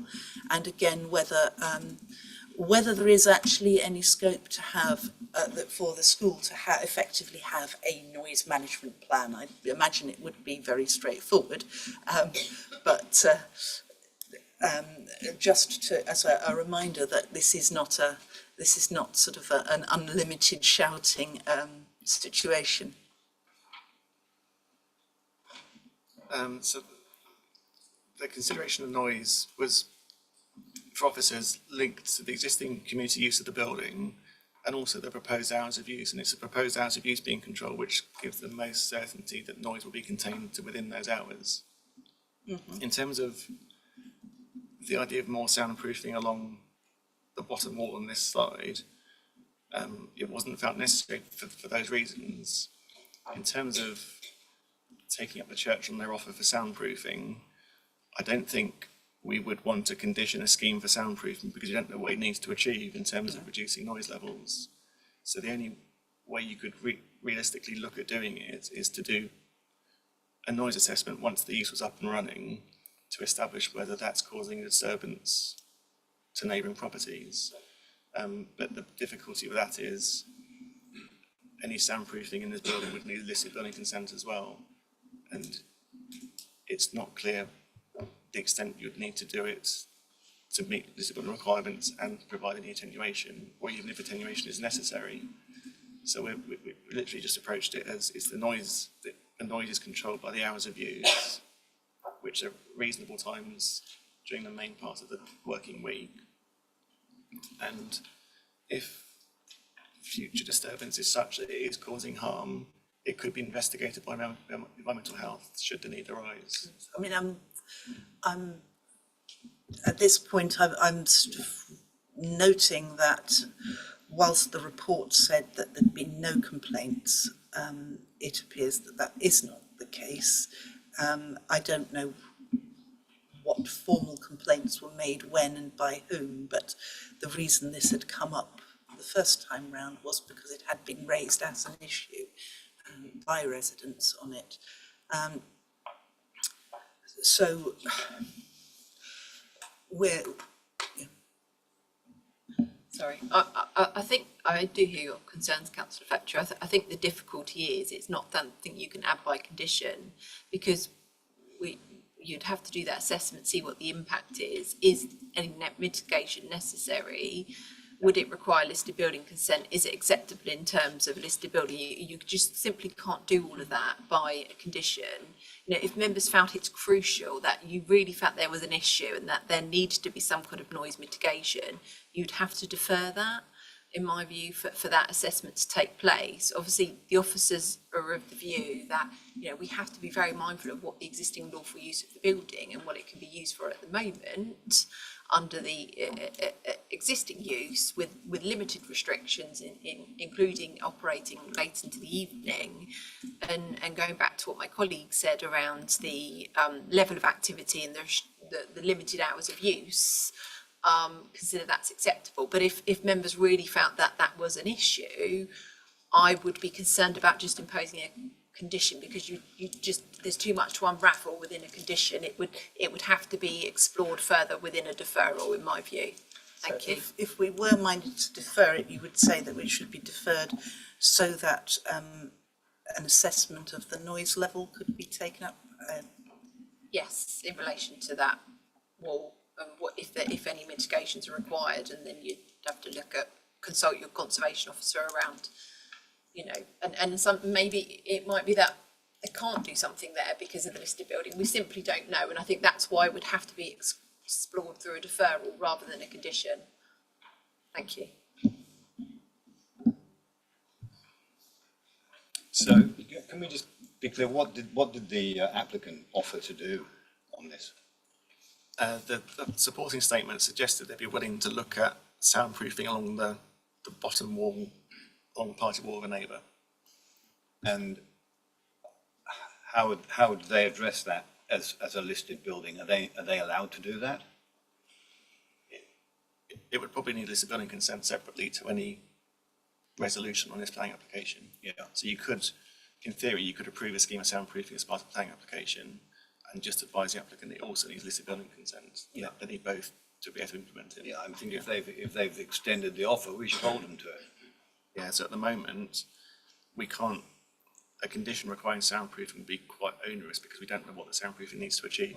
Sorry, I'm not suggesting a condition. I mean, it's a church. They've offered to do something. Take them on their word. Provided they can under the listed criteria. Councillor Minter.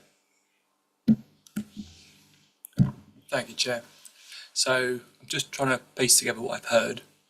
I've heard that there's a current activities that are potentially deemed acceptable with regards to the noise. But I think I've also heard that the location could be used for much more than it's currently be used for. That could be noisier, potentially. And that's what you're saying, that under the current usage, it could be providing or generating more noise than it currently does, but there's an accepted level at the moment from the residents. And then you mentioned that we don't know what that noise might necessarily be. And I'm with Councillor Fletcher here. I would have assumed there would have been, and I've got experience of this where I had a noise complaint before, that it was measured. So I'm kind of wondering why the current level of noise in the property that's made the complaint that got the big concerned hasn't necessarily been measured, and then also the potential noise is somehow identified and measured. We've got a school just up the road there where they're probably creating a lot of noise, and my logical brain says if we measure what noise is coming out of a preschool, and I don't think that has been included in this assessment, then you'd be able to kind of work out what potential impact it would be. And we've got I believe, an expert in the room here that is an acoustic expert that has kind of suggested along those lines. So I think if Councillor Fletcher is suggesting that this is deferred for further investigation into noise, I would support that and would want that to incorporate some kind of expert analysis of what noise will be created and how is it mitigated against. And you're absolutely right, Councillor Vanderberg, that if the church has suggested it will invest in that, then if they know what they need to invest in, then we're in a much better place of knowledge and fact. So I would support Councillor Fletcher's view if she or anyone's would submit a motion for deferral on that basis. Thank you. Thank you. Councillor Frank. Thank you, Chair. I seem to be talking a lot about my own children here tonight, but I've been at this church hall many times before because my children play the piano and they take part in an annual piano recital in this hall every year. And again, talking, using my mind, my experience, surely I think that makes much more noise in an evening than these young children will necessarily do in the building. And I would just say that if the applicant has offered to invest in soundproofing of that wall, I think that's a win-win for both sides, surely, because you're going to mitigate the sound of the children. You're also going to mitigate the sound of anything, because this is a place which is used for all sorts of activities. And I'm just giving an example of one very noisy one, which must, so that this thing must be a win-win for both sides. And if it's anything like my kids' twinkles, you're absolutely right. Yeah.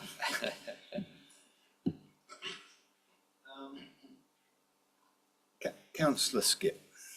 Thank you very much, Chair. Just two observations, really. One is that there are other activities that take place there. I've been to barn dances in the evening. I can't think of anything louder than a barn dance, but I didn't know that it had been of great import. The second thing is that I remember back, maybe it was 2 years ago, maybe it was shorter than that, we had a similar debate about this one wall, which seems to be sort of held up as the reason for not doing anything that could be noisy or cause problems for the neighbours. And I accept that. I think it must be terrible to have noise all the time. But I think the hours really mitigate against that, because they are in the morning and an hour in the afternoon, when most people have a television or a radio or maybe out or doing other things. So I'm not entirely convinced that the noise issue in this particular instance holds an awful lot of water. Now, I may be wrong, but it just seems to me that what will happen is we'll have another noise report, we'll then sit down and discuss it, and then of course there may or may not be anything that can be done.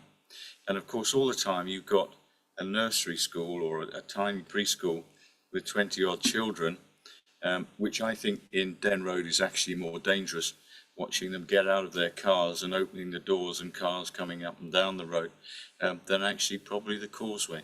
So I think it's a balance. And I think we've got to judge that balance. And I'm not convinced that another noise survey is going to make an awful lot of difference, except make it more comfortable for us when we're discussing it. So I just put that on the table. Thank you, Councillor Skip. Councillor Ellis-Brown. Thank you, Chair.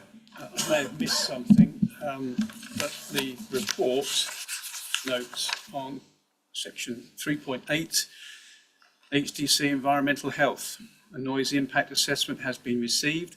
However, no information in the water neutrality detail and the existing or proposed heating, air handling units or external lighting has been provided.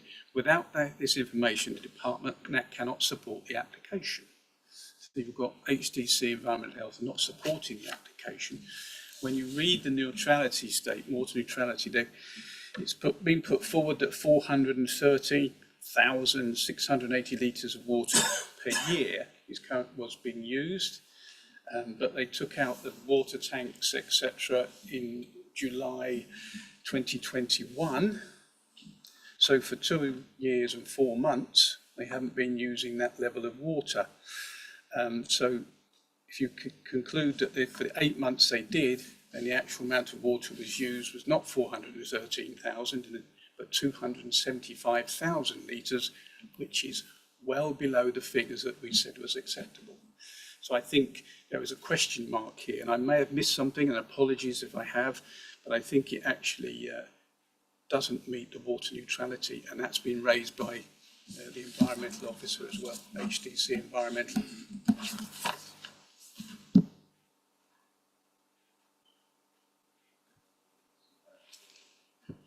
Yeah, so since environmental health comments were included in the report in terms of a plant, the applicants confirmed there's no further plant being installed on the site, so we don't need any more assessments in terms of that. And any new external plant would need planning permission in its own right. So that overcomes that part of the issue. The environmental health team's comment in relation to water neutrality was to do with a water quality issue. It wasn't in terms of water neutrality, it's a quality of water in case it was for drinking. So the savings they've made since the position statement came out from Natural England, so the date that position statement was issued was the baseline for water consumption on the property. The savings made since then help contribute to water savings which can accommodate the preschool use. Sorry.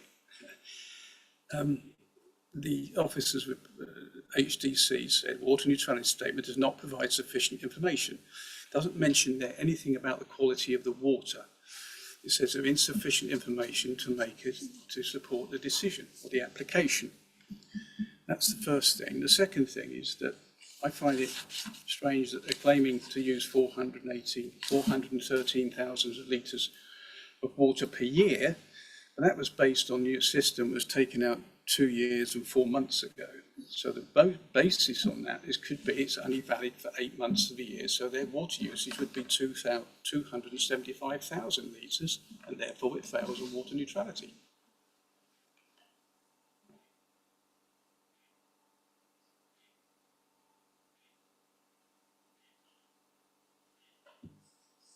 The environmental health team's comments in relation to water neutrality isn't to do with water consumption, it's to do with water quality. But because the improvements are made to urinals, it's non-potable, so it's largely irrelevant. So I think the focus is on the litres set out in the assessment, not the environmental health team's comments. So do you mind just explaining your question in terms of the previous and Sorry. Okay. It says that the baseline figure is based on a water flush system that releases 20 litres every 30 minutes. That across the year, that demand was 350,000 litres per year. Added to that was the existing water consumption of 63,000. So that makes a baseline figure 413,000. But since July 2021, that flush system wasn't in operation. But we said there, because it's within the 3 years, that's acceptable. However, it wasn't in place for 2 years and 4 months, so the figures should be based on the 8 months, which of the usage, rather than 36 months of usage.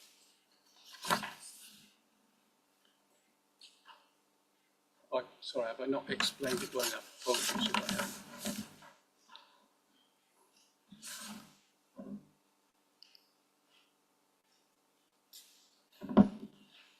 I guess the essence of the point is that the system wasn't in for 3 years. Therefore, your demand per annum falls over that 3-year period. Year 1, it would have been 413,000. Year 2, it might have been 413, but in the 3rd year, it would not have been 413,000. So the baseline figure we can demonstrate here that the water usage is falling over that period of time. So the baseline figure should not be 413. It should be whatever 8/12 of 413 is, which is 275,000 litres. And that is well below the figure that's needed for the operation.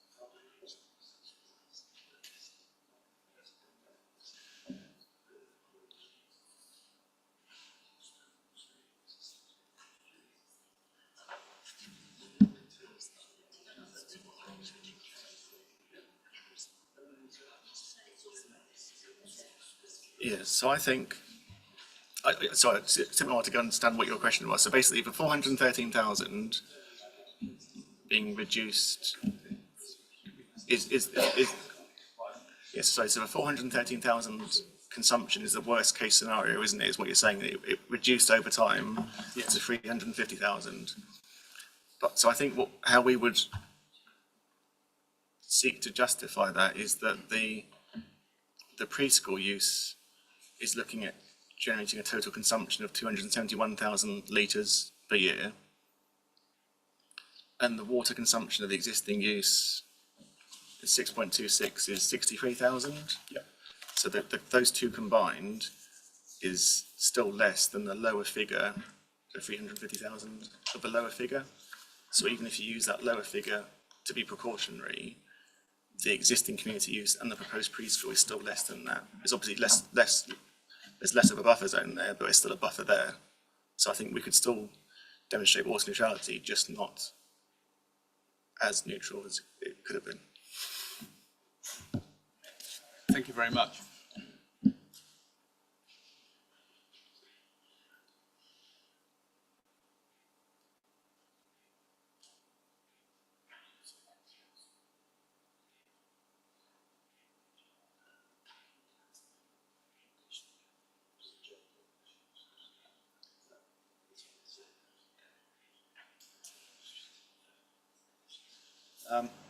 It sort of raises a little bit of a grey area, clearly. That's okay, that's what we're here for. There was a suggestion to defer this on the basis of the noise. So I propose that we put something forward along those lines, and we make sure that these water neutrality numbers are correct as well. So if anybody would like to move that. Can I just speak to the officers again about the noise deferral, because the reason that I've raised it is that I'm obviously sensitive to the residents who, it's not just the quantity of noise, the decibels that they're experiencing, it's the number of hours per day. Now, the standard way we've looked at this is that the noise that nursery will be creating will be within the sort of usual hours of operation when you expect noise to be happening, and therefore it's not material. So if we were to take up Councillor Vanderbilt's suggestion and ask for a noise assessment, and the noise assessment said that the noise was likely to be less than the typical noise you'd get from a barn dance, whatever, which has been deemed to be acceptable to happen on occasion in the evenings, would it actually be anything that you could require an action on, given that it was only occurring during these daytime hours, albeit more regularly? Because there's no point deferring it if that's going to be the outcome. Yes, I think you're right. So the other option then is to accept that soundproofing along that wall is better than what's there at the moment, and impose a condition that the preschool use can't commence until we have a scheme of soundproofing on that wall. So there's a benefit there in terms of the existing community use of the building and the preschool, and as part of that scheme, it would have to be set out what kind of reduction you'd be looking at in terms of the materials you're using to probably create a cavity and an air gap. But we can't create a condition that you can't use it until there's soundproofing in place, because we haven't actually done the work to establish the soundproofing is needed, have we? I think from the members' view seems to be that it is necessary. I think if members' view was it there is an issue, or there would be an issue with that wall, then it would, and bearing in mind what it says within the accompanying documents as part of the planning application, members could require, as my colleague said, could require a scheme to be submitted as a pre-commencement condition. Obviously, you know, and recognise that it would be a betterment as existing. So that is an option open to members, but equally it's still open to members to defer it, to require that assessment. But I think it's, you know, if we consider the use generally to be acceptable and any kind of mitigation would be an improvement, then that is an alternative open to members to add that pre-commencement condition. Thank you.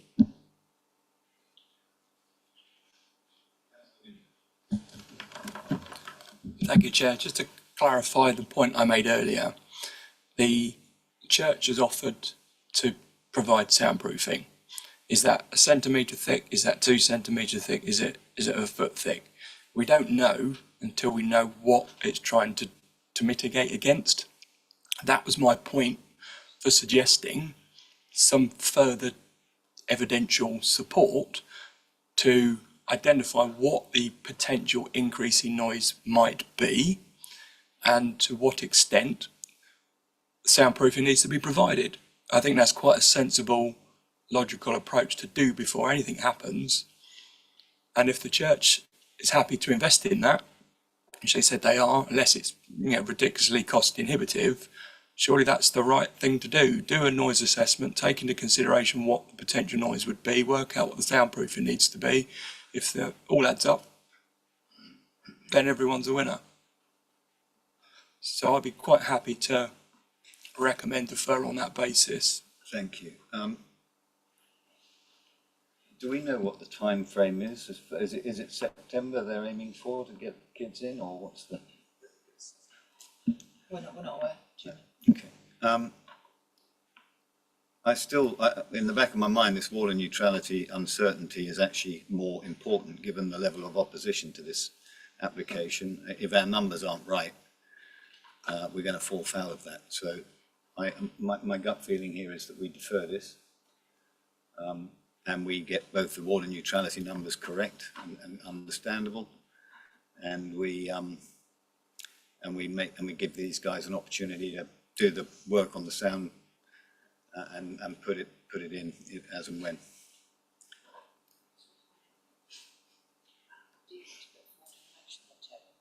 Yeah, I'll put forward a motion on those lines to defer, subject to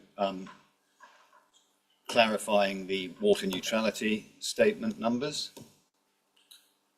and to enable a sound assessment for the property number 31, I believe it is, the wall onto property number 31, and that the church has offered, noting that the church has offered to put something up there to abate the sound if required. Any seconder for that? Councillor Frank. Yeah, I will second that, just to add a comment to that, which is my view and my opinion that choose to live in the town. You live in a town, people there, children go to school,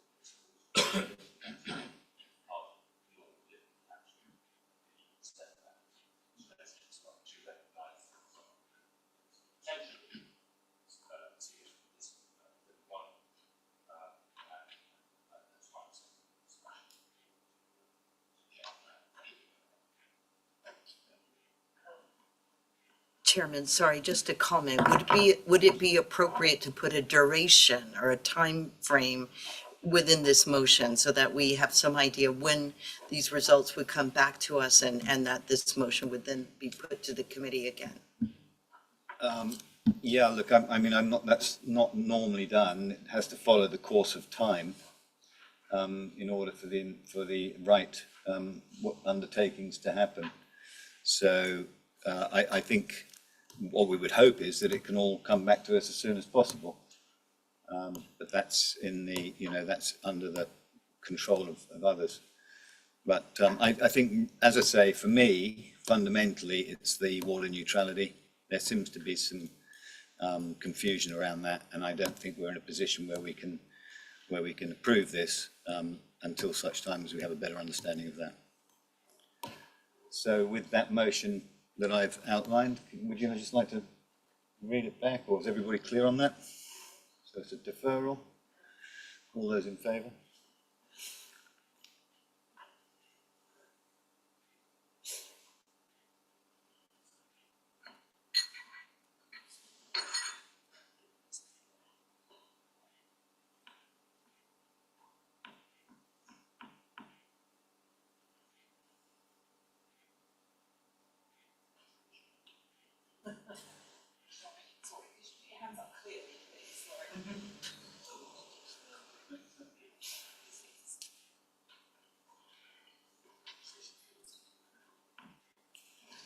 Fourteen. 14 for. Against? One. Abstentions? Two. Yes, we had a member leave to go to work, so we are now 17. Okay, that's that.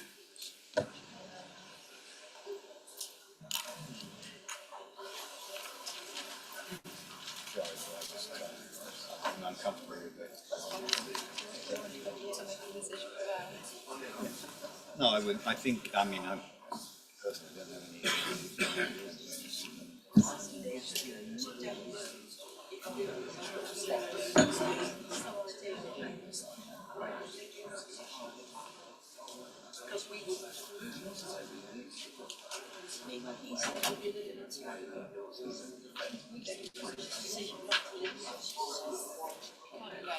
Yeah, if you could please leave quickly so that we can continue. It's a good point.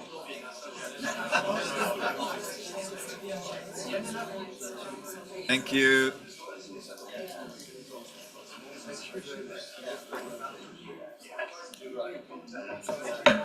Excuse me, our work is not done here yet. Can you please leave? Thank you.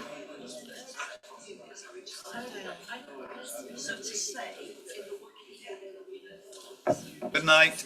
Thank you for coming.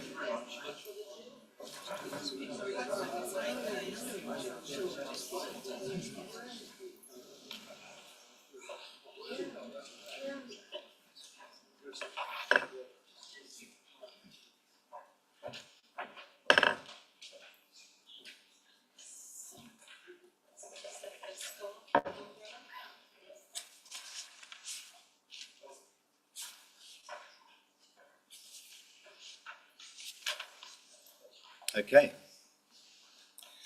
On we go. Okay, so this application relates to a backland site access to the north of Richhurst Drive. So this is an aerial view of the application site, which is shown by the red star. Immediately adjoining to the south of the site is a terrace of 5 dwellings, which was originally approved in 2022. The current application site was originally marked as being the rear gardens of these properties. The application proposes a semi-detached pair of dwellings with 3 parking spaces off the existing access. So these are the proposed elevations, with the eaves slightly lower to the side elevation fronting the terrace to the south of the site. An earlier application for the same development was refused by the local planning authority due to concerns that the site and houses were cramped and had a poor relationship with surrounding development. A second reason for refusal related to water neutrality. The rated appeal decision is attached to the committee agenda, but essentially the inspector dismissed the appeal, but only for reasons relating to water neutrality. The inspector found the principal siting, design and scale of the development to be acceptable. There are no reasons to take a different view on these matters as part of the current application. The key difference with the previous appeal scheme is that additional information has been submitted in respect of water neutrality. This information has been consulted on with Actual England and sets out the use of a credit scheme which would be acceptable and would achieve water neutrality. This would be secured by condition and a legal agreement. But in conclusion, taking into account the planning history of the site, and specifically the appeal decision, it's recommended the application be granted as set out in the report. Thank you.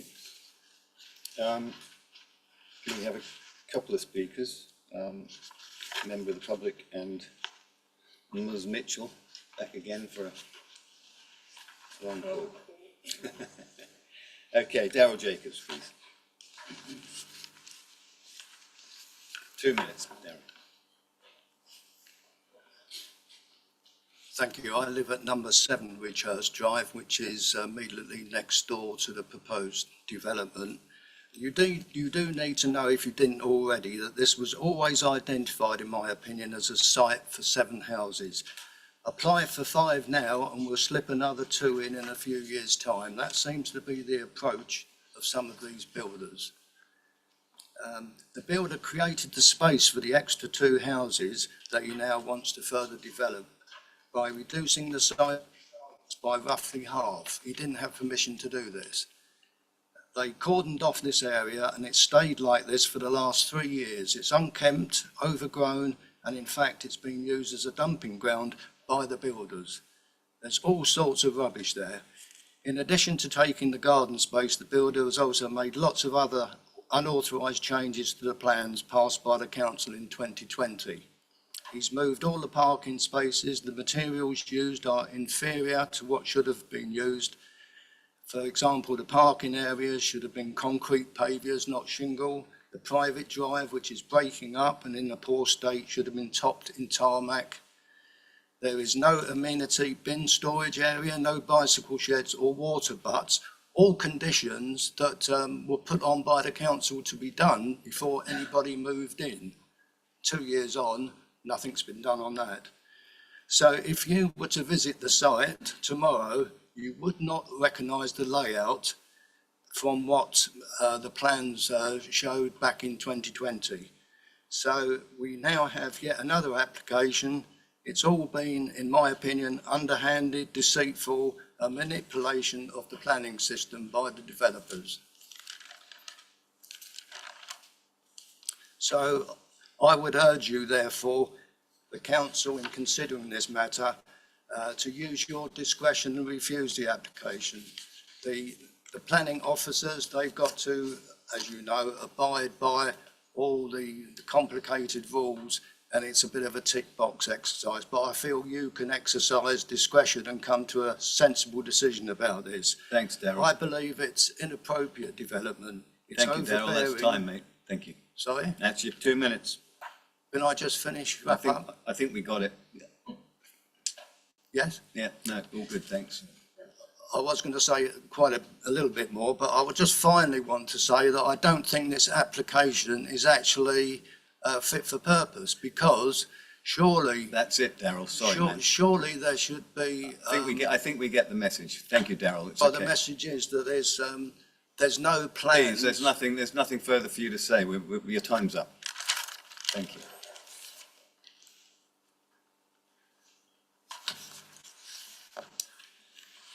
Councillor Trudy. Thank you.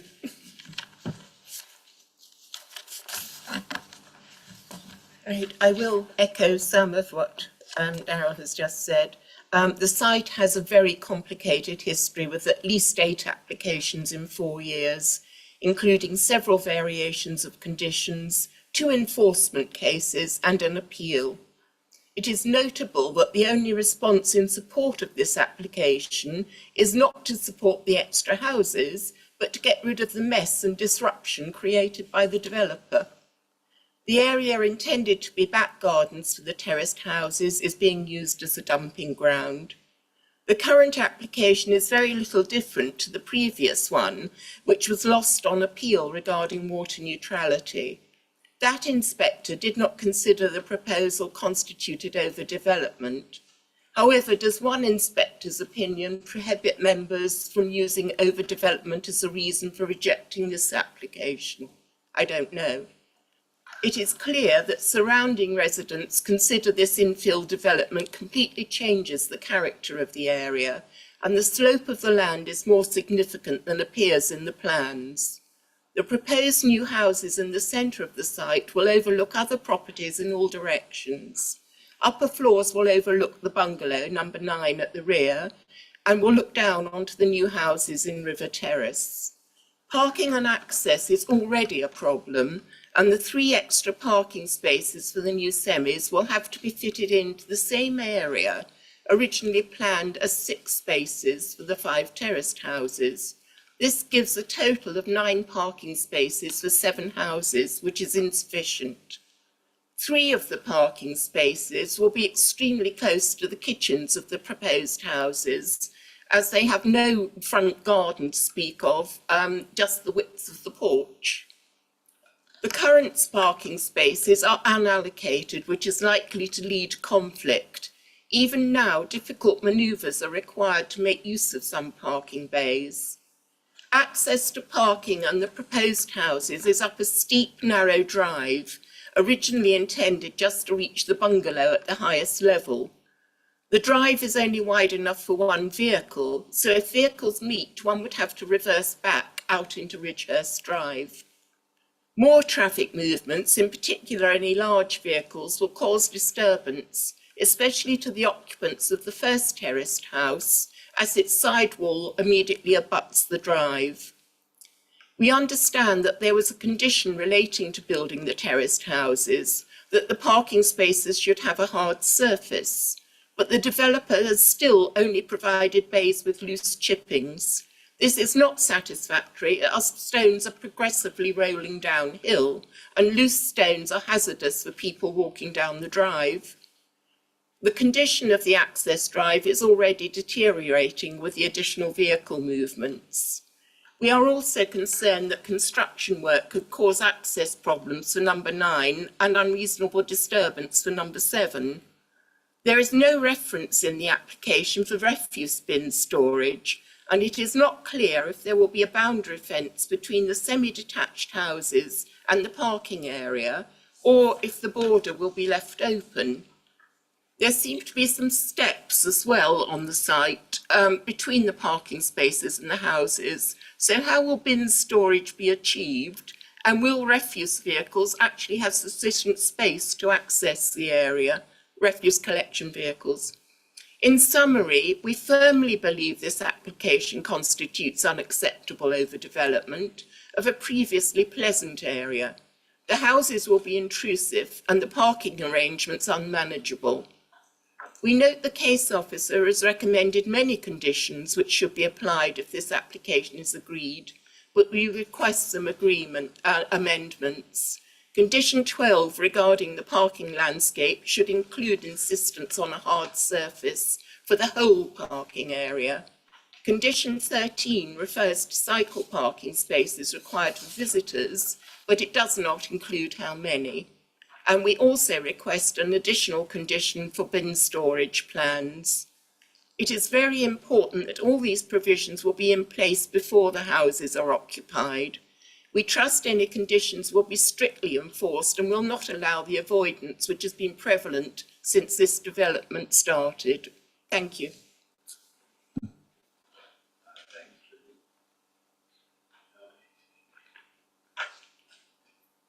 Before we go, it might, I don't see a condition about tidying up the mess.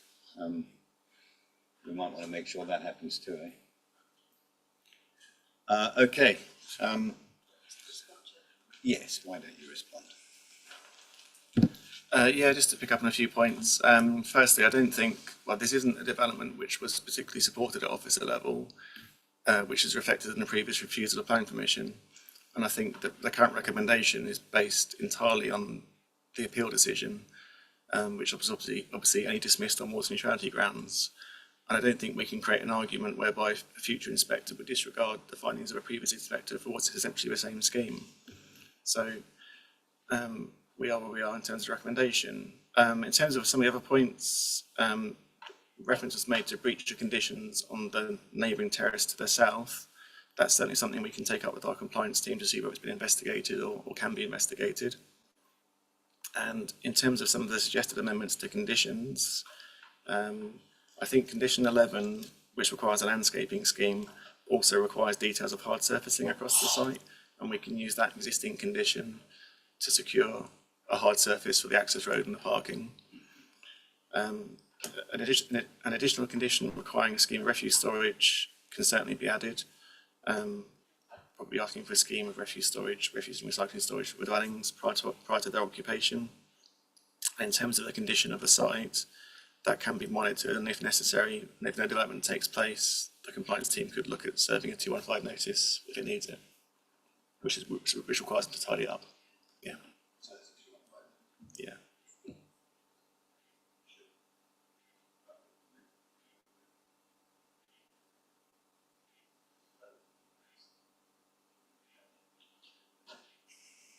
And if the development does take place?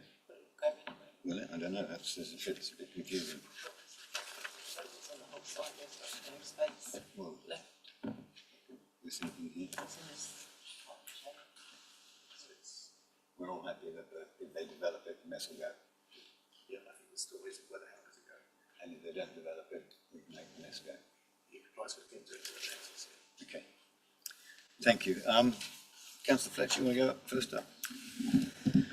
Yes, the neighbours have had to put up with a long period with a lot of mess and quite a lot of messing around in terms of changes of what was happening and breaches of conditions. In terms of the development proposal itself, it's quite straightforward that the planning inspector found that this was acceptable, and in the absence of our 5-year land supply, it's no surprise that he did find it acceptable, and I don't think there's any basis for us to object to that whatsoever. I think we do want to make sure that we have the bins there. We do want to make sure that the landscaping condition is exercised in such a way as to ensure that we get hard surfacing, and that we get that we do want to make sure that we have compliance on the conditions from the previous application, but it's separate from this, in as regards hard surfacing and the surfacing of the driveway. I'd welcome that if the development doesn't take place, that we will issue a 215 notice to ensure that the site is tidy, unless it's been tidied up spontaneously.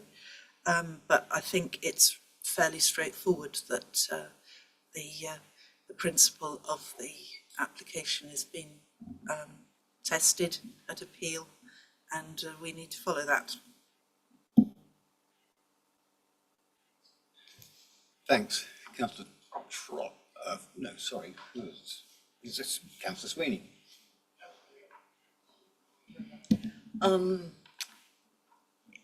Yes, this is one of these difficult situations where you can see that there is going to be houses squeezed into an area. I can see that there's going to be problems getting in and out, and that, but again, we do have these rules in place, and it's, we have to comply with that. I would just like to make sure, and I think this has already been said, about the bin stores, the hard landscaping, those conditions that that the chairman of our neighborhood council of Den has mentioned are included and required by the developer to comply with those. Thank you very much. Anybody else want to? Councillor Langley. Thank you, Chair. It was turned down last time on an appeal for water neutrality. I get very confused with this water neutrality and offsetting. I believe when we first started talking about offsetting, it was said that we'd need something in excess of 3 houses to offset to build 1. Here we're looking at 3 houses to build 2. So I'd like to ask how we got to that from where we started. Thank you. Yeah, I seem to remember 5 actually. It depends. Well, I think it was certainly more than. Yeah, no, it was 5. But then that's sort of certain fixtures and fittings within those houses that was being measured against, so maybe there are ways of, I don't know, let's find out. Yeah, so the three houses being offset on are houses of multiple occupation. So they're occupied at a higher level than you could expect a normal family house to be occupied at. So it could be occupied, so each room would be a separate house or a separate bedroom. So it probably has more consumption from a HMO than you would get from a normal dwelling house. So that's why you need less to offset against. It wasn't quite clear in the report as to how many we're looking at. Mind you, I still don't think it works. Thank you, Councillor Landier. Councillor Ellis-Brown. Uh-oh. I wasn't going to say anything, but now I am. I'm minded to support this recommendation. I think reading the inspector's report, there is very few grounds, if any, to refuse this application, so I would be minded to approve. My only point, Chair, was that perhaps on the recommendation it says that in the event that the legal agreement is not completed within 3 months, should that not be 4 and be consistent with other recommendations? Yep, that is a fair point. I've got one fair point tonight then, Chair. So we can do that without anything. I think just to clarify, I think the officers would therefore amend the recommendation to advise of 4 months, which, as you say, Councillor Ellis-Brown, is consistent with others. Thank you.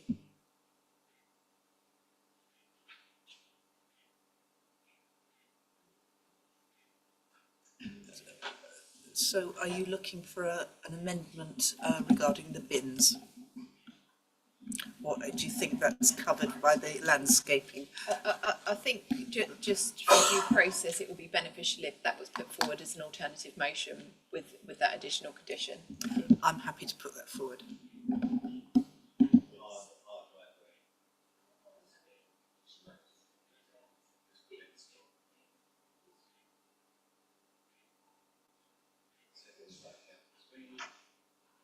Yes, just, you're asking for someone to second that, I was going to offer, yeah.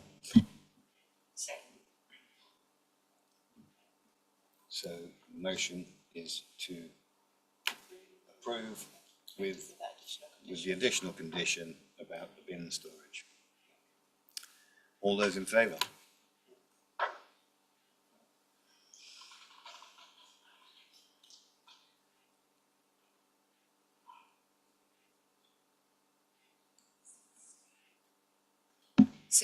For. Against? 1 against. And therefore 0 abstentions. Okay, carried. Thank you, everybody. It's been a bit of a thing this evening.